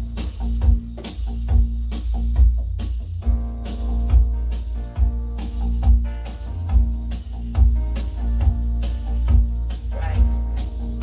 The boy poison the food, right? Him poison the water. Him poison the food, right? What isn't poison? Huh? What isn't poison? We question. Huh? Anything you touch, if you don't poison it, you bring it to ashes. You. Yes, you.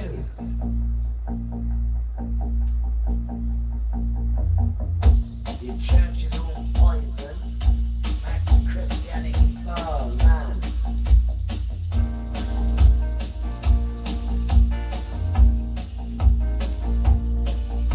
And it comes from poverty as well. Everything you've got is poverty.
Yeah, I like that.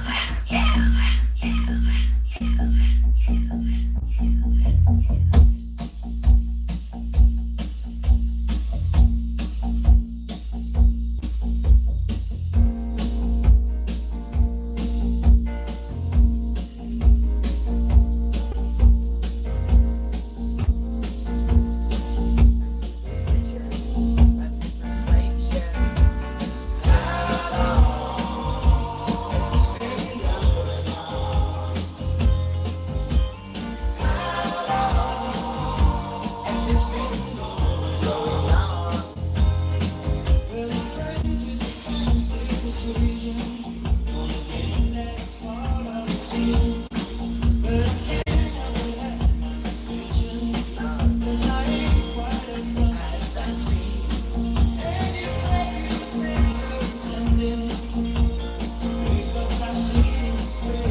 Has this been going on?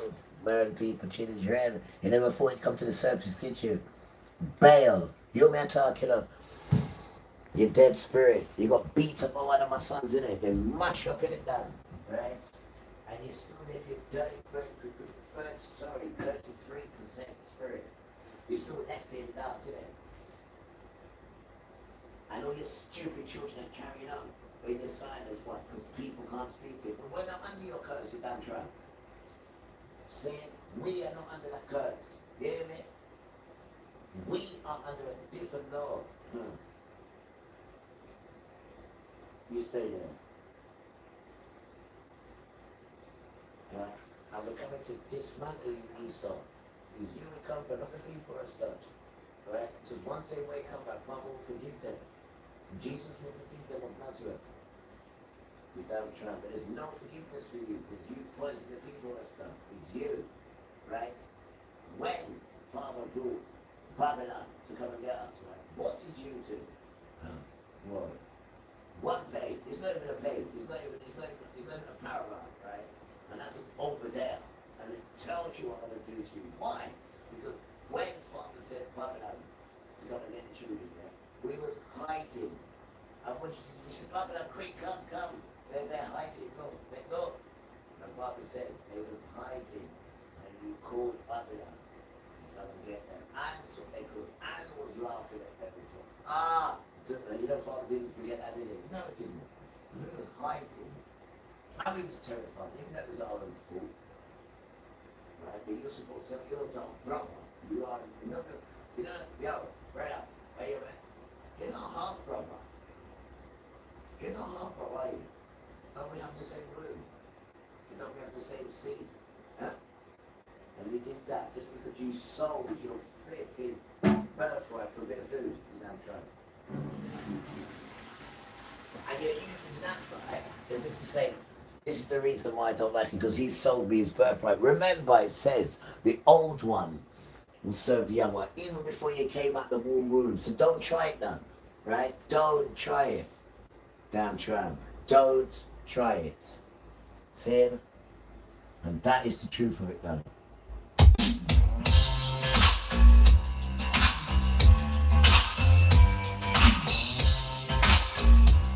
We're lying.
temperature hurts 90 degrees Fahrenheit, crowd of people. Hot enough. And guess what?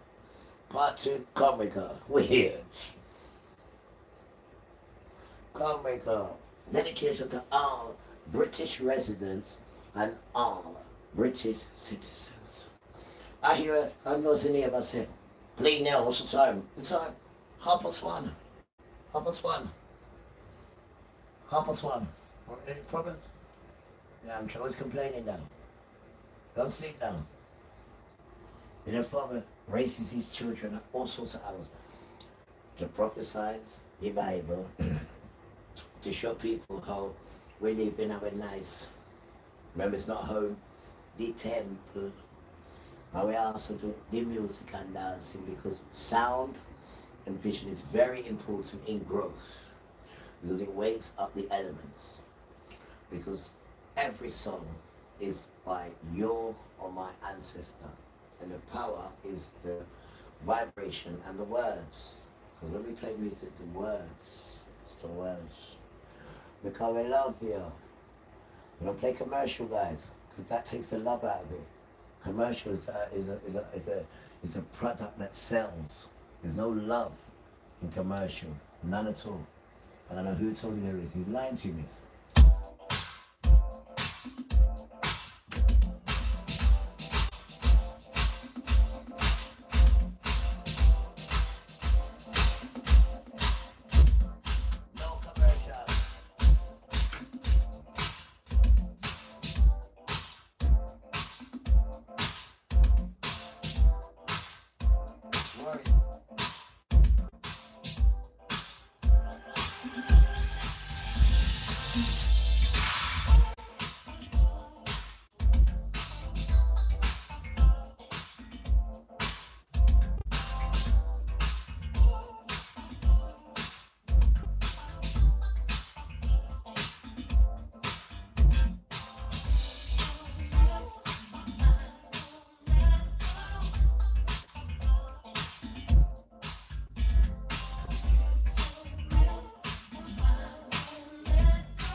Yeah, I like that.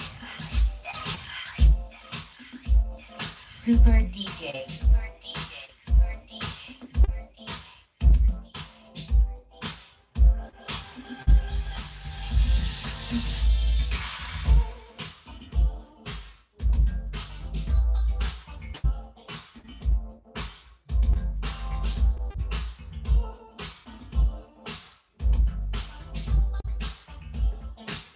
Music.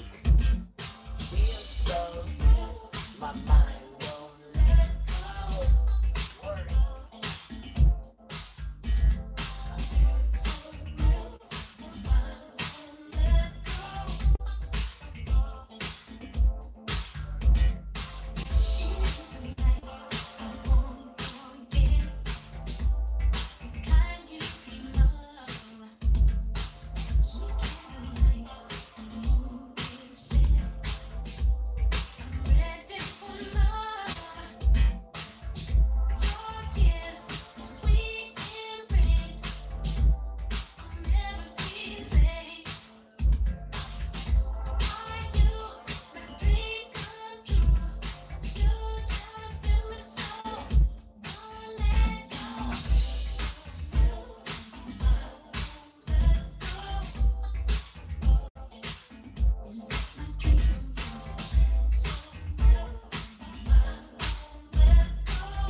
think he can't control his brakes.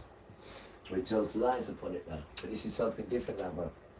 And this is coming for you. The whole system's up to you now. They're fed up, man, of being hurt and treated like poo-poo. And been taking their power from them. Not even realise you took their power. They didn't even remember. They realise now, though, innit? They realise now. Because I'm hearing from the chocolate kid, right? The chocolate kid. I didn't even like the Talmud book at all. It took me out of business for a whole day when I read that nonsense. And the thing about that thing there in the corner, people, it's not real. It's a figment of your imagination, you damn tramp. Right? And you've infected the whole dance with that foolishness. So it's our duty now to wake everybody up on that nonsense and then go and see Jesus and take the poo off him and see how much power you got. Eh? I'll be like, oh, I can't easy now. You got more than me. Easy. I'm damn right. You know what I mean? Show your power. Not that kind of power. No, they don't work with that. Right? Because they said when it comes to the thing called raft, they said, we don't do raft. So, you need to get this in your beautiful, cute head. I said, I know we don't. So what do? We just talk it and let the other boys do it. Well done, you're learning, son. We don't do raft. We have the wind that does it for us. We just speak it and we get them to fight amongst themselves. Haven't you worked out yet? I have, because you keep telling me, Father. I'm just letting you know, son. We don't do raft, so don't want to hear you do any raft. You hear me? And if you do, bless yourself and say, I'm sorry. Because this world trains you to have raft. And all these sons who are idiotic idiots, they jump into it because it's so easy. Don't forget to not lie it up. Right? Oh yeah, do as you will. The whole law. It's not just the law, it's the whole law. Do as you will. And these foolish sons who are so ridiculously foolish, they fit into that like a tight glove. Right? They fit right into that. Just do as you want. Give me violent, aggressive, rape women, you know, give children, you get even extra bonus. Imagine they give you extra bonus, right, for bringing them children. What about bonfire? Or bonfire? Stop it. It's not bonfire, it's called bonfire.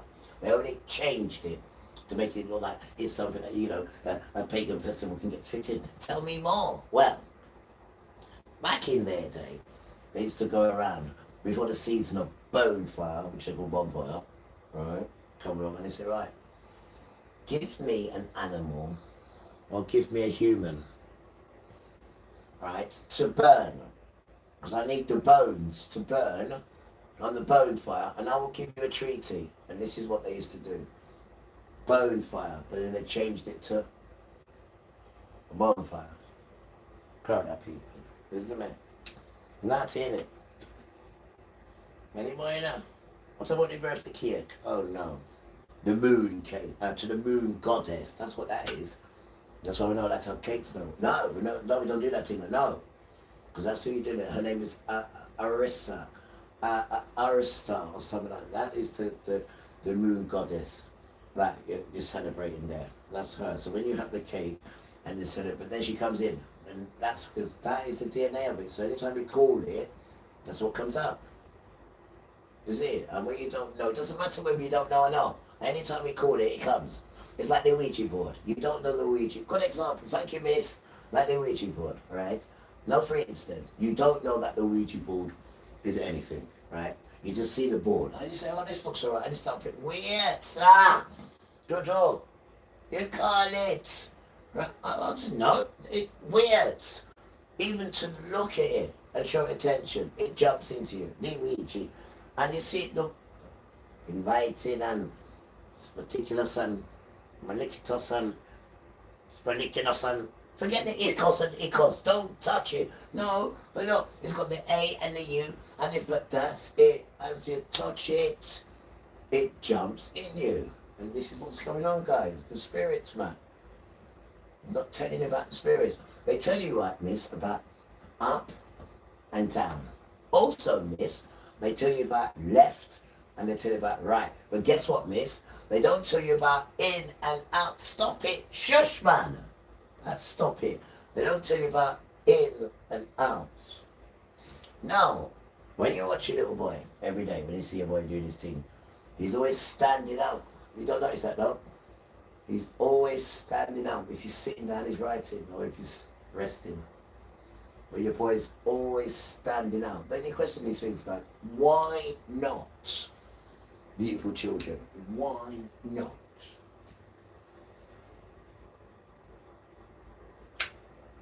Because them good spirits, beautiful children, they're not coming in. Imagine if I was just sitting there like this.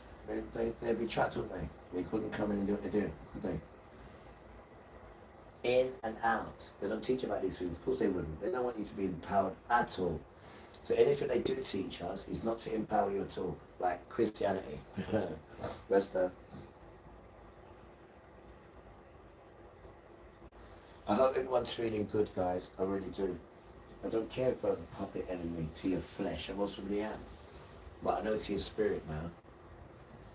I'm your long lost grandson, and you're my long lost people. They've taken me from my family, they've taken me from my friends.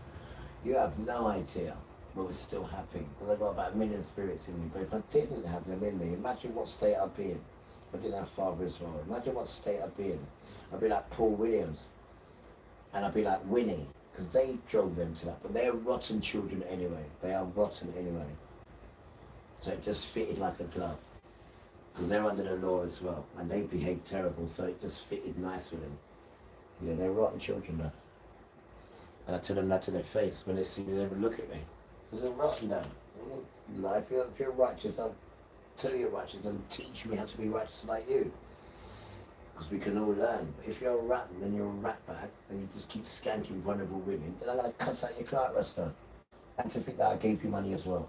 You know what I mean? That, well, planned to give you money. Just as well I didn't. This is terrible business. And then when I said to him, his father, who put the inspiration in me to give you, the man turned around and looked at me like I'd shit him and said, who the hell's father? I said, you see what I mean? I said, you can't educate poor. And the boys are brown boy too. Father. I mean, that's just goes to show how lost brown sons are, and they are the sons. Alright, and then when they're in jail and you're sending them money, you know, and they're like, well, what made you do it? And I'm like, well, you know, Father, you know, giving inspiration to, and he's looking at me like, oh, show me. They're all confused, like, who the hell's Father? I said, damn, really? And then he clicked off them. Well, is that how lost you are? Damn.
stop other people from being healed because you and your entourage can't do nothing like that at all.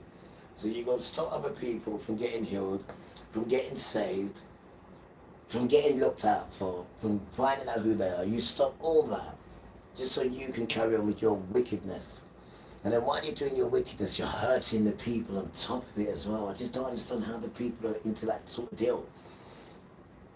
You're hurting people and then they're hurting you. It's a stupid deal. And you can only get out of that deal by doing what? By reading the Torah book and then taking the fruit of Jesus, and then you'll have power. Until then, you'll always be a slave. And that's the only way you can do it. Why? Because you allowed them to put shit on Jesus. While other people haven't allowed them, so they don't need to go that way. Right? All they need to do is stop the nonsense and go back to the Torah. And that will tell you how to live. The first 5 books will tell you, especially in the Typicals, that will tell you what to eat and how to carry yourself. See it? But they tell you not to read these books on purpose, the first 5 books. And they go straight to Jesus Rasta. Straight to. So I've never known anybody to read a book in the middle of it. Only the third end of it. Not for the beginning. So that's another red flag, guys. These are red flags. When have you ever read a book from the middle or the third ending of it? So there's red flags though. They're not going to educate you. You need to educate yourself. Because what you're doing, you're educating this ruler that you're trying to protect. But also protecting it, you have to grow it now.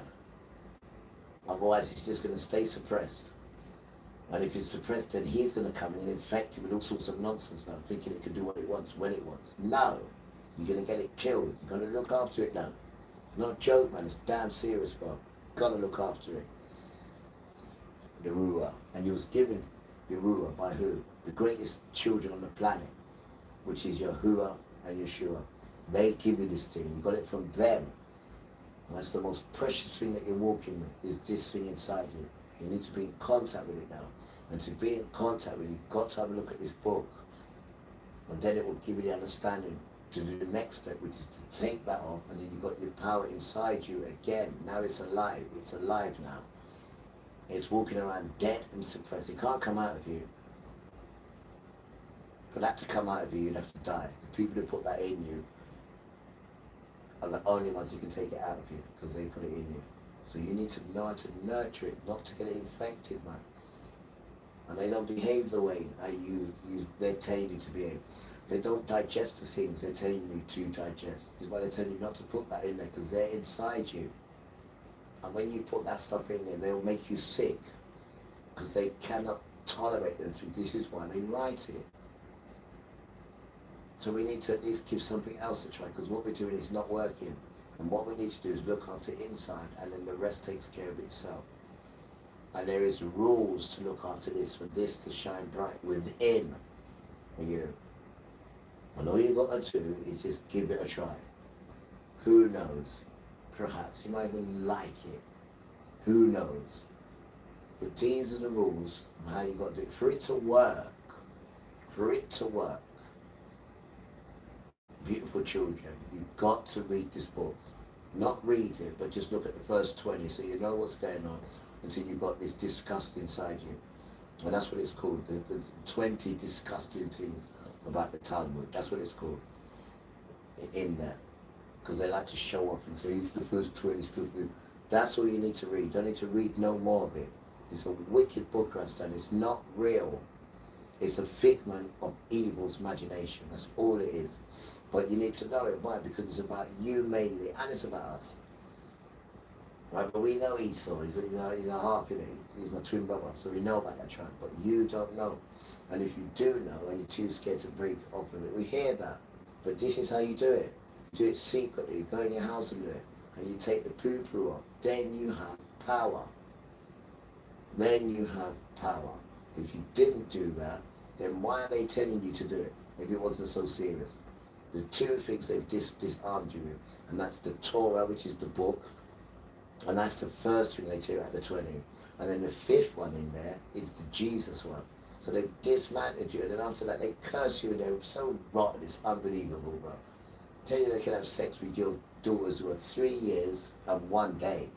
And if they get catch, nothing will happen to them. This is what they're writing, man. Some wicked some dark stuff done. Dark, all concerning Gentiles.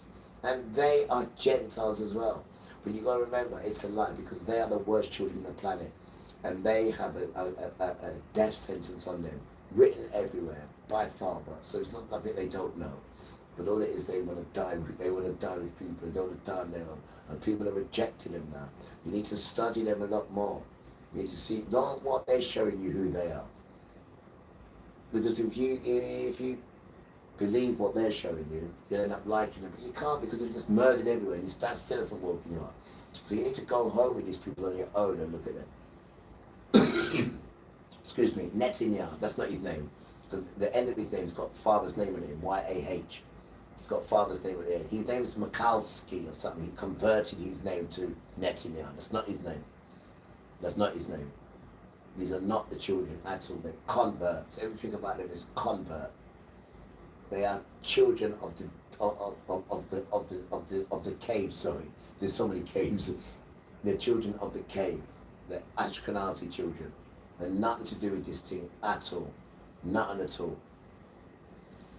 Father didn't give them no land, because if he did give them that land in 1940, then Jesus would be there with it. Because it says, when I come, see, I'm going to bring my children to the land, and they'll have their own land, and I will be there to rule with them and rule over them. So where is he? So that cannot be the land. This is government putting him there in the tear, and that's their nonsense. That's nothing to do with Father at all. None of it. These are children of Satan. And again, last one. And we appreciate you listening. Last one. How is it, right, that the cornerstone now, we all know what a cornerstone is. That's the best of the best. That is the DNA of it, right? The cornerstone of Christianity is Jesus of Nazareth. So they tell you. No, it is. Now the cornerstone, right, of Israel, right, is to put poo-poo on Jesus. So how is it that the cornerstone of Jesus of Nazareth is Christianity, and Christianity protects and go out the way for modern Israel, and Israel tell you, you're not hiding, that they hate Jesus? So how is it they hate Jesus and will put poo-poo on them and to anyone else too? But then you've got Christians who stick up and who love modern Israel. How can that be when your cornerstone is Jesus and their cornerstone is hating Jesus, but the two of you are friends? How does that work? How? So you're insulting Father as well, and you're insulting people, because people are seeing that and thinking, what is going on? So what you're doing, you're tearing the ass out of this thing. We don't call it religion, because that's what your thing is, just religion of nonsense. You've got all these sons jumping up in church and wherever. You've got some grandma saying, oh, Jesus Christ, oh, Jesus Spirit. That is just nonsense done. Absolute lie, foolishness, rubbish. Absolute.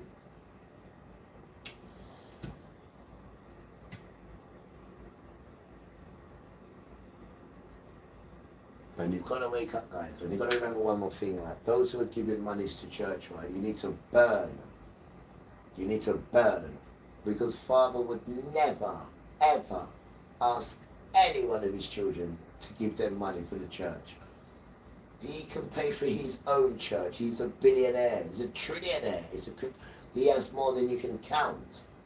So why would he then ask poor people, when they're coming to church, to give them 10% treaties of their money, which has been turned around as well? But think about it. What Father or what God would ask you to bring money, and we will bless you? If you give us money, we will give you, I mean, listen to it. Give me money, because I've got this church and everything. Jesus says, if you give me money, I will bet. Where in the book does it say this? Treaties doesn't mean that. Tithes means give the church, yes.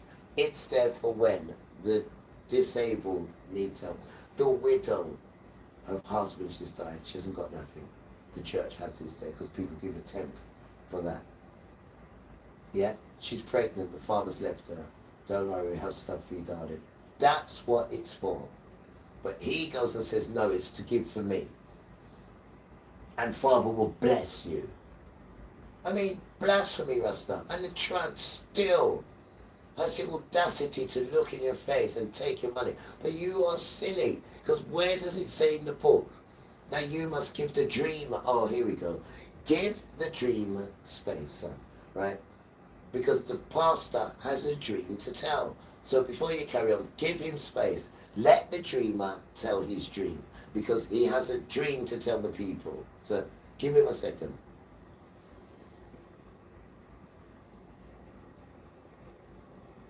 You finish, right? You finish now, dreamer, right? You're just like Rory. We ain't heard nothing about Rory, have we? Rory and the grandson. We don't hear nothing about them two yet, do we? Because he is going around telling people, guys, this guy on the internet, Rory, who's connected to them, and he's a brown guy as well, violent to. But he's telling people that you will be put to death if you do the Torah. This is what he's telling people, right? This bread ayasa, right? And then one day he come on the TV, and it was beautiful. He come on the TV, sick as a dog, sick, right? And all his friends, all the king's horses, guys, and all the king's men, they done all their tests on him, everything they done. He told you all the tests that they done. I might even play it for you, who knows, right?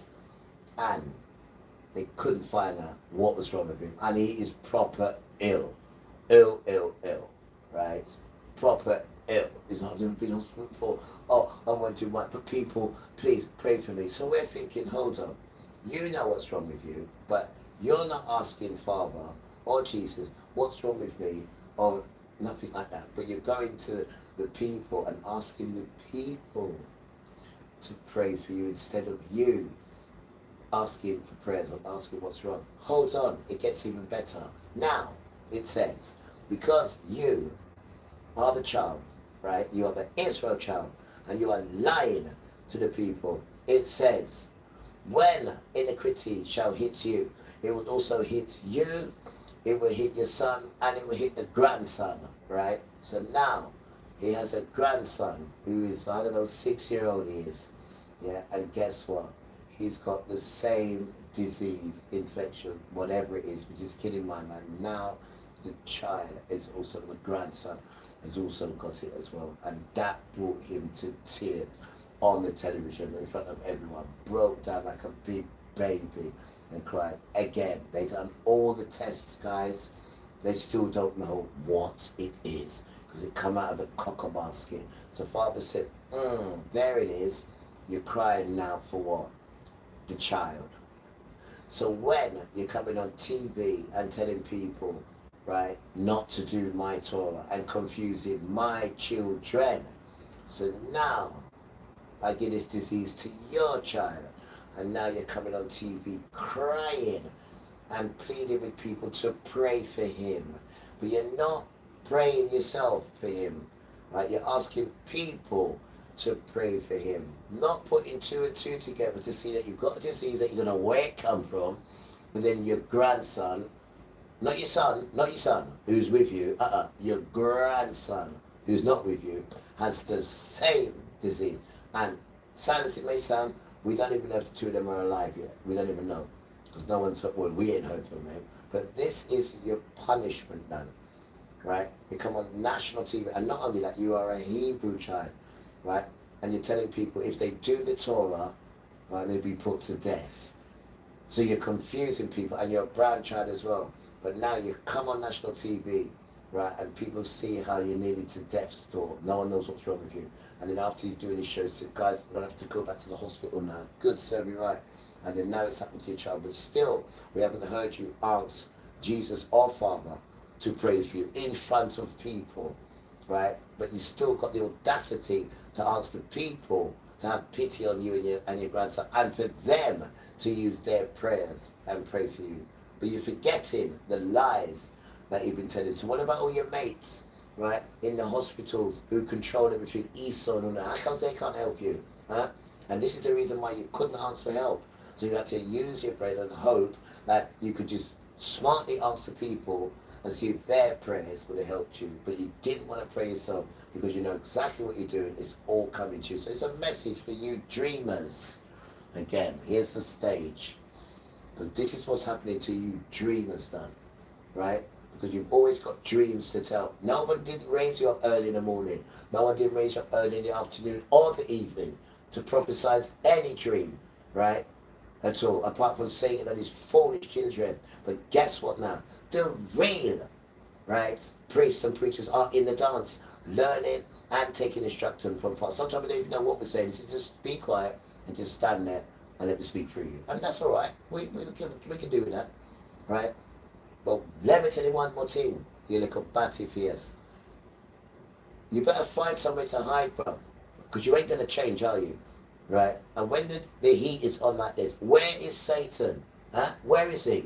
Huh? And as I said, we're calling you out politely. We want to play with you. We want to go in the park and want to bring your camel, bring your mammal, right? Just don't bring no children, right? Bring whatever you want apart from children and show us why you're so great, Satan. Show us why you took Father's name and calling yourself, don't address me unless you call me, wait for it, the Most High. I mean, look at the state of you, you damn tramp. Anytime you see us about, put me in the pigs, put me in the pigs, huh? You can't even say one bad word about us, huh? You can't even say a bad word. But what you have to do is do different things that it would come and get us or get other people to do your work. But you can't even utter one bad word about me. And what did Father say to you? Huh? What did he say? He said, listen to me, you stupid little boy. I gave you mercy, right? Meaning I didn't kill you straight away. I said you could live until the end of the world. Right? Now you're messing around with my children now. Move out the way. And what does he do? He runs. I printed that out for you 3 days ago. This is how much of an idiot this boy is. Right? So what you need to do, guys, is go and have a look at the Talmud book. Right? Get your anger, right? And use that anger and take the shit of Jesus. And get on board, man. And stop in front of these fools, Rasta. Right? Because they're very, very intelligent when it comes to spiritual power. Right? They've taken the book from you, so you've got no power, and they've taken Jesus from you. So how else are we gonna do this thing? You think, oh, I've got my own power. No, that's what they trick you with. We ain't got no power. Unless we connect ourselves to the power. Beautiful children, right? And you've got the nostril, so you've got the power, and you've got the thing inside you, right? And you've got the home, right? Dedication to those who've got a home, right? It doesn't have to be bought. There's nothing to do with it. You've got the home, right? And the main thing is the book and what's inside you. You don't need no church, man. You've got the thing in you. All you got to do is water it and wake it up, Dan, and it will work with you. Talk to it like a child. Don't talk to it like you know what you're doing. You know, no, it won't come to you. Talk to it like a child, but take the poo-poo off and learn about the Talmud. Learn about that. And then you ain't going to let no one disrespect you. Learn about that, man. So you can start defending yourself spiritually. Beautiful children. All right, last tune. Last tune. I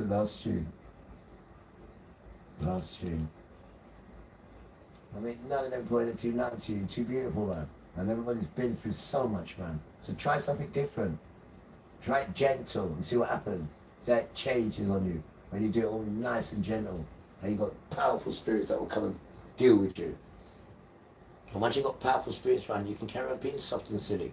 Because they can't touch you, bro, when you've got these spirits. But you've got to get rid of the poo-poo, guys. That is the strength. You've got to get rid of the poo-poo. You've got to get rid of it. You see how dangerous they are, though. You see how dangerous they are. The two things they make sure they disarm you with, so you got no power. Don't be frightened with the bombing and killing. You're meant to die, but you'll come back. If you're real, you'll come back. And if you are real, you won't die. Don't be frightened of dying. Don't be frightened of dying, guys. Don't be frightened of it, man. Because when you're frightened of dying with all this fear, you lose your morals and your militancy and, you know, and what you believe in. Don't. Everything's built on fear and nastiness. No, you've got to break out of that stuff. Because Father's looking for some good children. And you're all good children. We're all just caught up in this wickedness. We need to ask for help. Not from any human stuff. This is a spiritual thing we're dealing with now. And this dance is nearly finished. So you need to get connected to spirits, guys. Spirits. They do work. Look at Jackie. No disrespect, honey, but just an example. They do work. Look at Jackie. These are evil ones, though. So it just goes to show there is spirits here. There's powerful, good ones. And that's what we need. And if that could do that to Jackie, that's a weak spirit. But look what you can do. Imagine what the powerful ones can do. They wouldn't go nowhere near you. I went up there to take the spirit out, but the dog threw me off, man. The dog come too soft next to her and all that. Oh, it threw me up. But they're soft, man. They are soft. They're soft. And they pick up vulnerable people, guys. This is what they do. They're just like the males. And if you don't want to get away with it, he'll beat you up, darling. He don't really want to kill you, but he knows that you're going to leave him, so he just ends up killing you and puts himself in that stupid situation where he just killed you, and he don't know what to do now, because he just killed you, just because he can't get his own way. I just don't even know how he can even punch you and see you quiver. I just can't see it, man. Just, someone you know as well. You know, someone that you've made love to, and had children with, and spent, you know, in a bonding season with, and all sorts you've been intimate with, and then you have a disagreement and you want to kill her. I just cannot see it, bro. I cannot see it, bro. And these are the conversations we need to be having with sons when they reach this sort of boiling point, because no one's ever simmered them down. No one's ever. And it can be done easy. I can simmer you down. It's easy. Because you're not even like that. It's like you can't get your own way, but you've been brought up like that. The system brings up all these white boys and this, that, whatnot. Right? And then when you check the phone, right, you ask the phone about white boys, yeah? Murdering each other. No, wrong question. When you ask the phone about white boys killing themselves, it would tell you they are the highest rate of boys who commit suicide. Not because, you know, they're weak as such. It's the damn system, right? Because they have a thing of, you don't cry, because men don't cry. I'm not even a man yet to the boy, when I'm just growing you up now. Your country needs you. I mean, the pressures you do put on white sons are very, very heavy, very, right? And the suicide rate admits that. Because if they are sons that you make out, that you give everything, you call them sir and lord, which you do for nothing, then they wouldn't be committing suicide, would they? And these boys, you need to put an arm around them. Because most of these boys are good if you train them up right. But what you do is train them up with white rage, and they end up just confused out of white rage. They don't know nothing else.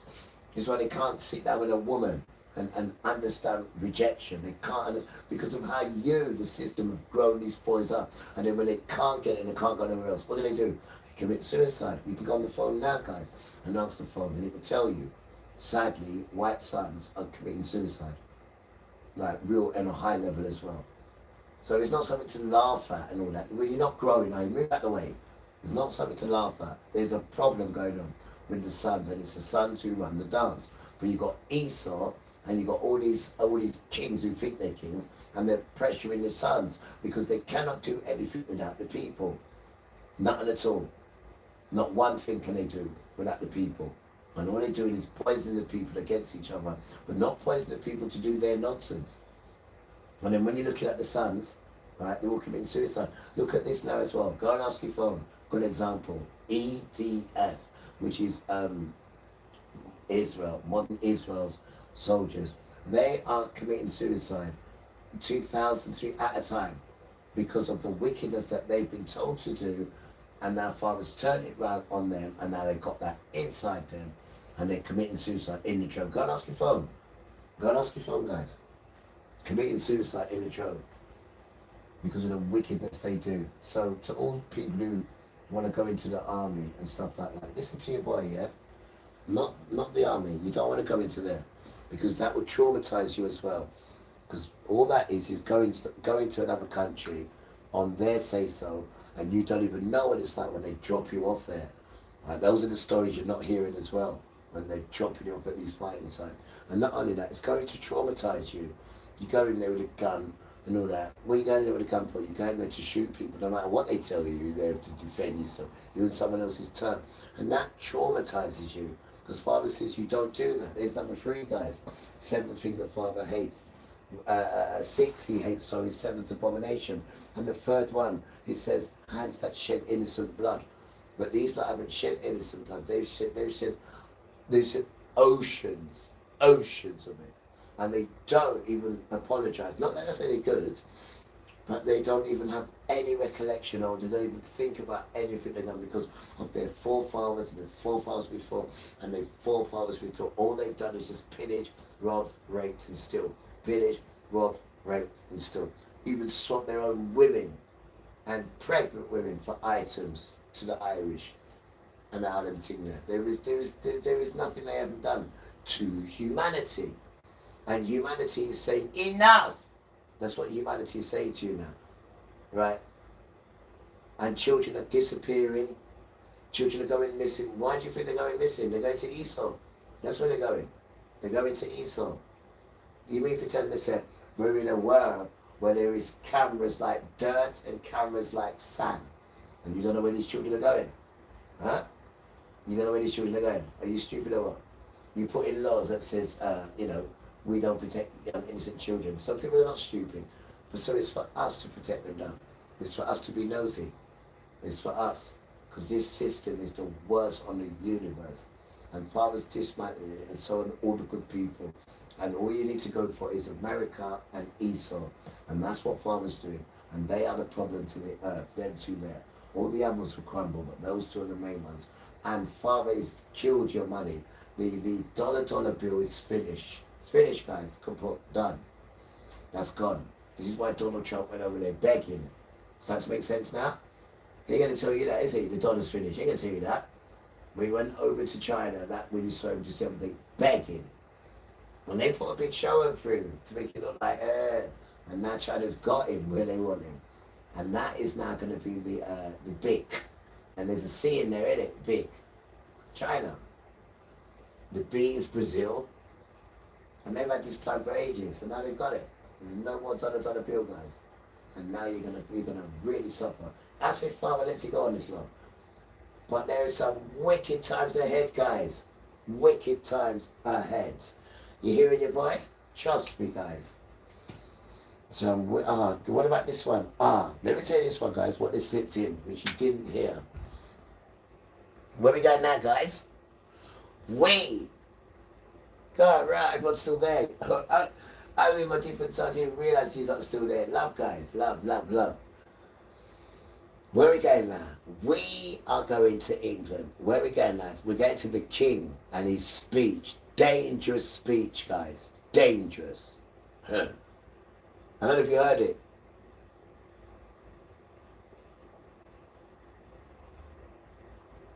I think we need to rewind it, and I haven't got it, but I think we need to rewind it. Why? Because in that speech, he mentioned something that was extremely alarming. He said something to the words of the effect of, my ministers are going to be implementing ING. You ready? The face recognition. You never heard it, no? Go and listen to it again. And the people have done, tell him already, we don't want that. But go and listen to that King's speech. With all the nonsense with Keir Starmer and all that, yeah, to try and echo it so you're not concentrating. That was said in there. So that's what's coming soon. Because in China, they've got all that face recognition already. And that's the creeping up to the mark. And if you don't take that, we're not going to eat. We're not going to eat. So can I ask you a question, guys? Last question, and I'm going to leave it there. Can I ask you a question? When that does come round, right, and they put you in a situation where if you don't take it, you're not going to eat.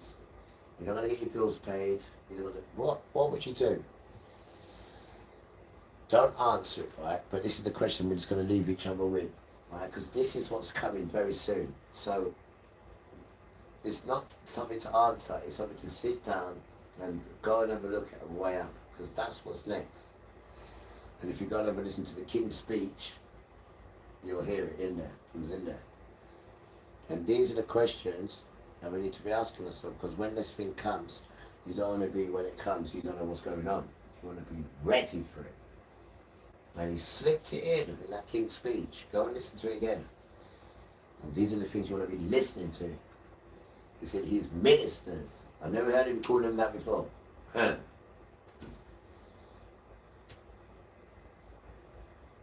So we've got some bumpy times ahead, guys. We've got some bumpy times ahead. Right? And we can't stop it because it's written, it's prophecy. So what do? We read the Talmud and we take the shit off Jesus. And we go through with him. And we're nice then. Nice. Nice. But without that, we're going to die. As sad as it is, and as raw as it is, I know. But without that, we're going to die. I can't say it no sweeter than that, no. Beautiful children. So you know the olive branch, miss? The olive branch is nearly closed, miss, nearly. This is the last call for people. This is the last call. And it couldn't be said no easier than the book, the poo-poo, and then you're on the track. There is no other way I can explain this for you to get on board real quick. This is just cutting through all the red tape and just getting on real quick. Apart from that, I don't know what else to say, guys. I really don't. I don't even know no other way of doing it any quicker than you to get on board properly, securely. But it's a choice, isn't it, guys? You know, it's a choice. Each to their own. It's a choice. No one's saying you've got to do anything. Remember that. It's a choice. Beautiful children. Just like it's a choice now for me to go and relax now. And I got the minstrel. Look, I got the minstrel. Wait there. Minstrel. And I got a treat. Not one, but two. Wait. He said, I bet they're walkers. Walkers, no. They call them wonder. British. You're going to wonder. British golden wonder. Right. And the minstrel. Weird. You stay there. He said, you ain't got no teeth. Leave my teeth alone, for God's sake. I waited for sugar mummy to come say, honey, I'm going to buy some teeth. I said, weird. Ciao. Alright, last tune. Roy.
Worries.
Ready? Let's warm it. Right, we're finished, guys. I've had a really good night. Morning with you guys. Thank you. Thank you to everybody. Thank you to everybody, guys. And I hope everybody is going to have a look at the top news. And have a chat with Jesus, guys. You're going to get for me. And you. Can I have a chat with you, man? Right? Get on board. Beautiful children. You're going to cross over the other side. You don't like you. You're going to come with us. Me, you, and everyone else. Because you Gentiles, you know what? You don't even realise how important you guys are. I mean, the amount of time fathers use you to make us jealous, right? Because why? Because we like you. That's what he said. You like him so much, you like him more than me, and that hurts. That hurts, guys. That hurts. The guys that like you more than Father, and he's honest to say that, you know. He's honest to say that. So he has to bring in Gentiles, because his children like that. I mean, this is a man who really loves his children. Think about it, guys. Think about it. This is a man that really loves his children. He brought the Gentiles in to make them Gents. Right? And then you've got these good Gentiles now who are acting the way Father wants. So that was happening now, isn't it? That was happening now, isn't it? That means we have to up our games down and do it. That's what's happening. That's what's happening, bro. And good, I like that. I do, I like it. I do. And to show you as well, right? Like, listen, guys, you know I love you, but guess what? The Gentiles are showing that love as well. And I like that, I do. I do. You don't like it. You don't like. Keep the competition going. You don't like because you are special. Right? And the Gentiles are realizing that they're giving us a run for our money. You're damn right, Gentiles. Please carry on. You're damn right. And even though Father used them, right, as the curse, but this is how he works, man. He does evil things to us. Some of his done something just to test us, bro. And what does he say? He says to you, your enemies are coming, be them. He wants something to do with you. Because when he puts the lights in, he say these look their enemy. Imagine this isn't like that. But it looks like that, bro, because he's telling you at the end of it who the Gentiles really are. And I've never turned against them. Never, not once. Not ever. Not ever. And we sons, they would think the world is a bit better. But that doesn't make up all of them, does it? And that like us. This is a small portion of them. Which is the white supremacy. They're not all white supremacy. There's a small amount of them. And I might people don't understand, so that's what it is. They don't do it. Now they understand it is. People like them. Look what's happening now. Let me just say that. Not to get away from it. Answer why they're like that. See, when you can't change it, it's the system. But you've got to understand what's going on. Once you understand it's completely different, you understand what's going on. You don't understand it. Then you've got your power. You know what I'm saying? It's like, until we're actually look at the reform. Wicked reform. Wicked. What happened to that fish nice though? It's still bad, but it's still nice. Well, come on. I finished. I had a good day. I finished. Oh, look at it isn't. Look at it isn't.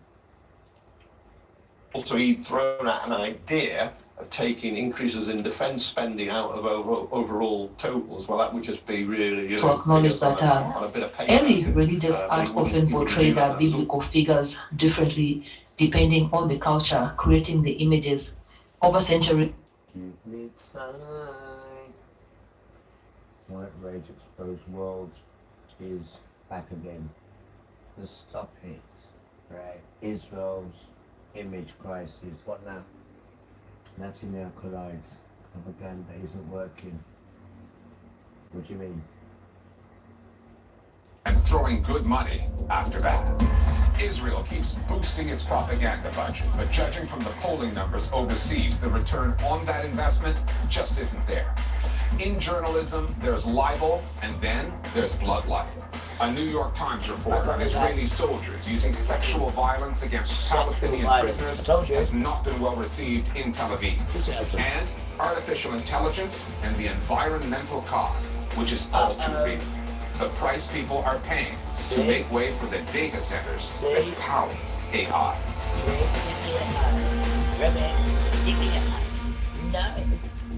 For decades, Israel has relied on a familiar media playbook to sustain its reputation. Aggressive messaging spread through some sympathetic news coverage. And a political narrative rarely challenged in the Western, especially American mainstream. Now, with an uneasy standoff in Iran, Israel violating the ceasefire in Lebanon, failing to adhere to it in Gaza, and settler violence intensifying in the occupied West Bank, that messaging machinery is proving ineffective, and Benjamin Netanyahu is determined to change that. The first step, an appearance on CBS News' 60 Minutes, where, mostly unchallenged, Netanyahu was out to stop the sharp decline in support among Americans for Israel.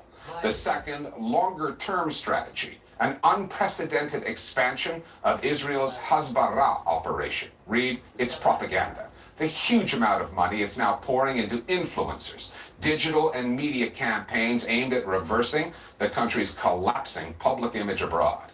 But in an age in which genocide, war crimes, and devastation are all live-streamed, Israel's PR spin is up against something it cannot control, what audiences can see with their own eyes. There is a reputational problem that no amount of money or messaging can compete with.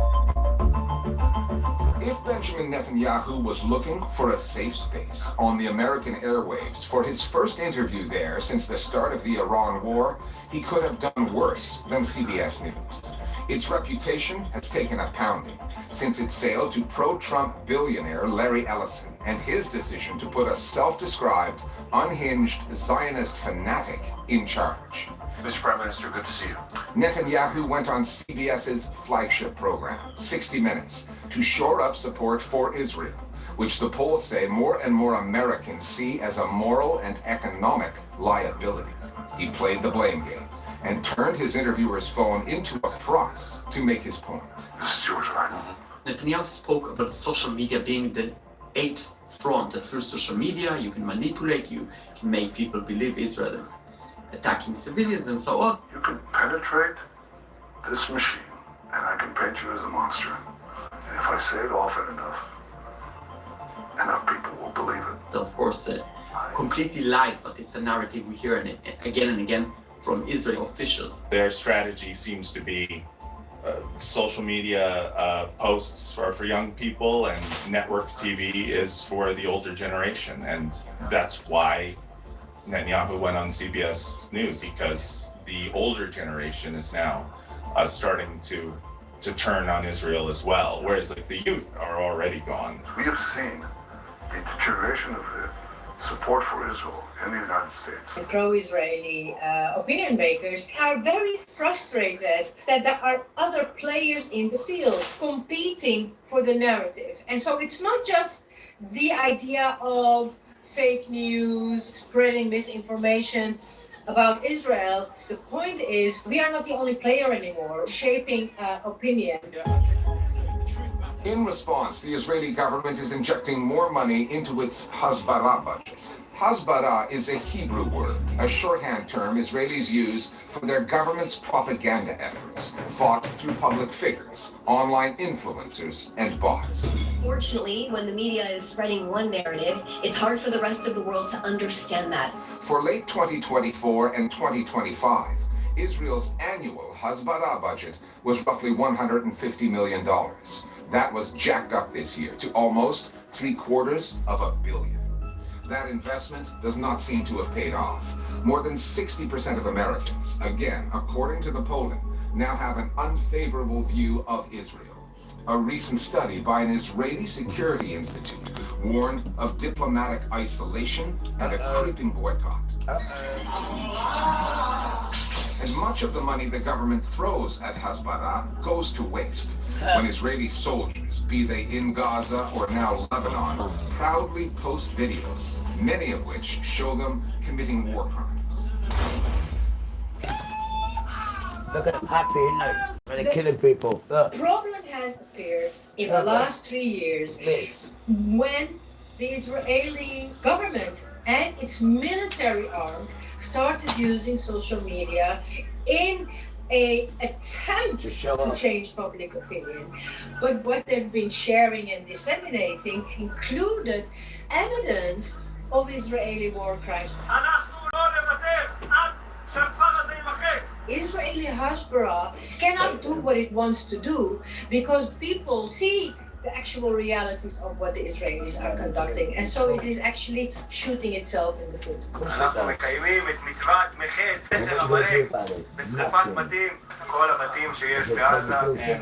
frankly, I'm thrilled about it because it's more money that they're flushing down the toilet. Because clearly their social media strategy is not working. No one buys it. So it's great for me because I get to keep doing this podcast. Everything is money, innit? I have no idea this. You must catch up. The money is I don't think that is money. Maybe this is stolen this. This is I know son. When Father kissed me my riches. I'll have a receipt for all of it. And then we can go around helping people, miss. Myself have never received anybody whatsoever from the Israeli government. I don't know anyone who's accepted money from the Israeli government. The way that it's framed as if it's some sort of grand conspiracy is just simply not the reality on the ground. In fact, I wish that the Israeli government would take this issue more seriously and come up with a strategic plan, but we don't see that. It's a British murder now, isn't it? The British murder. Some key mainstream media outlets are now inching towards acknowledging the truth about Israel and its actions. Case in point, the New York Times. I think you guys know how I live, don't you? These guys on the TV, they're watching me all the time. They're good public. Should be getting to your beds now, guys. It's nearly 3 o'clock, guys. Come on. Who's watching Tony? My good public. I love them, though. Because I know they're going to be watching that Talmud now, and then they're going to be talking to Jesus, innit? And they're going to say, how did it take you so long? And say, your grandson. They said, oh, my grandson spoke to you. I said, yeah, that's your ticket. I said, come in. Know your good stuff when you mention the grandson's name. Just mention my name, guys. I'm serious. Just say I'm a bit out of my depth. No, you ain't. Well, then just say, I feel like a stranger. Say that then. So what put you in? I said, grandson. And he said, alright. And I said, how you feeling? He said, nervous. I said, why? It's taking me so long to come and say, better late than never, Jude. I said, true. He said, you're so easygoing. Of course they are. Let me tell you off, aren't they? Well, I'm looking for murder. British murder. I'm going to tell you off, guys. We need to come home, innit? They want you to come home, guys. Come on. And you've heard so much horrible stuff about them, haven't you? I know, it's all lies, miss. It's all lies. You good Jesus. So now you're going to put people on Jesus. I mean, come on. That's not nice, is it? These are nice people, man. Why do you want to be horrible to nice people? Why? Huh? Why? Trump. GoPure just came out with their new lifting gel. Oh, We're going to try this in real time. No cuts, no edits. I'm going to show you every little step that I do. I'm going to go ahead and put that little... Right, Debbie, time is 12 minutes past 9. You're under arrest on suspicion of murder. Suspicion of murder. Look at her face. You can't believe it. Look. A killer hidden in plain sight. A terrifying murder of Simon Shutton. True crime, guys. This happened the 23rd. No, it didn't. Sorry. This happened in 2023, the 9th of September. September the 1st, it was like. Or was it the 9th? No, September the 1st. Murder. Right, how are we doing here? We're nearly finished. We're nearly finished. Right, come on in. Come on in. Alright, lots to read for after. I feel nice, I do. Right, come on in. Just, I think they have defense to mention one question, something for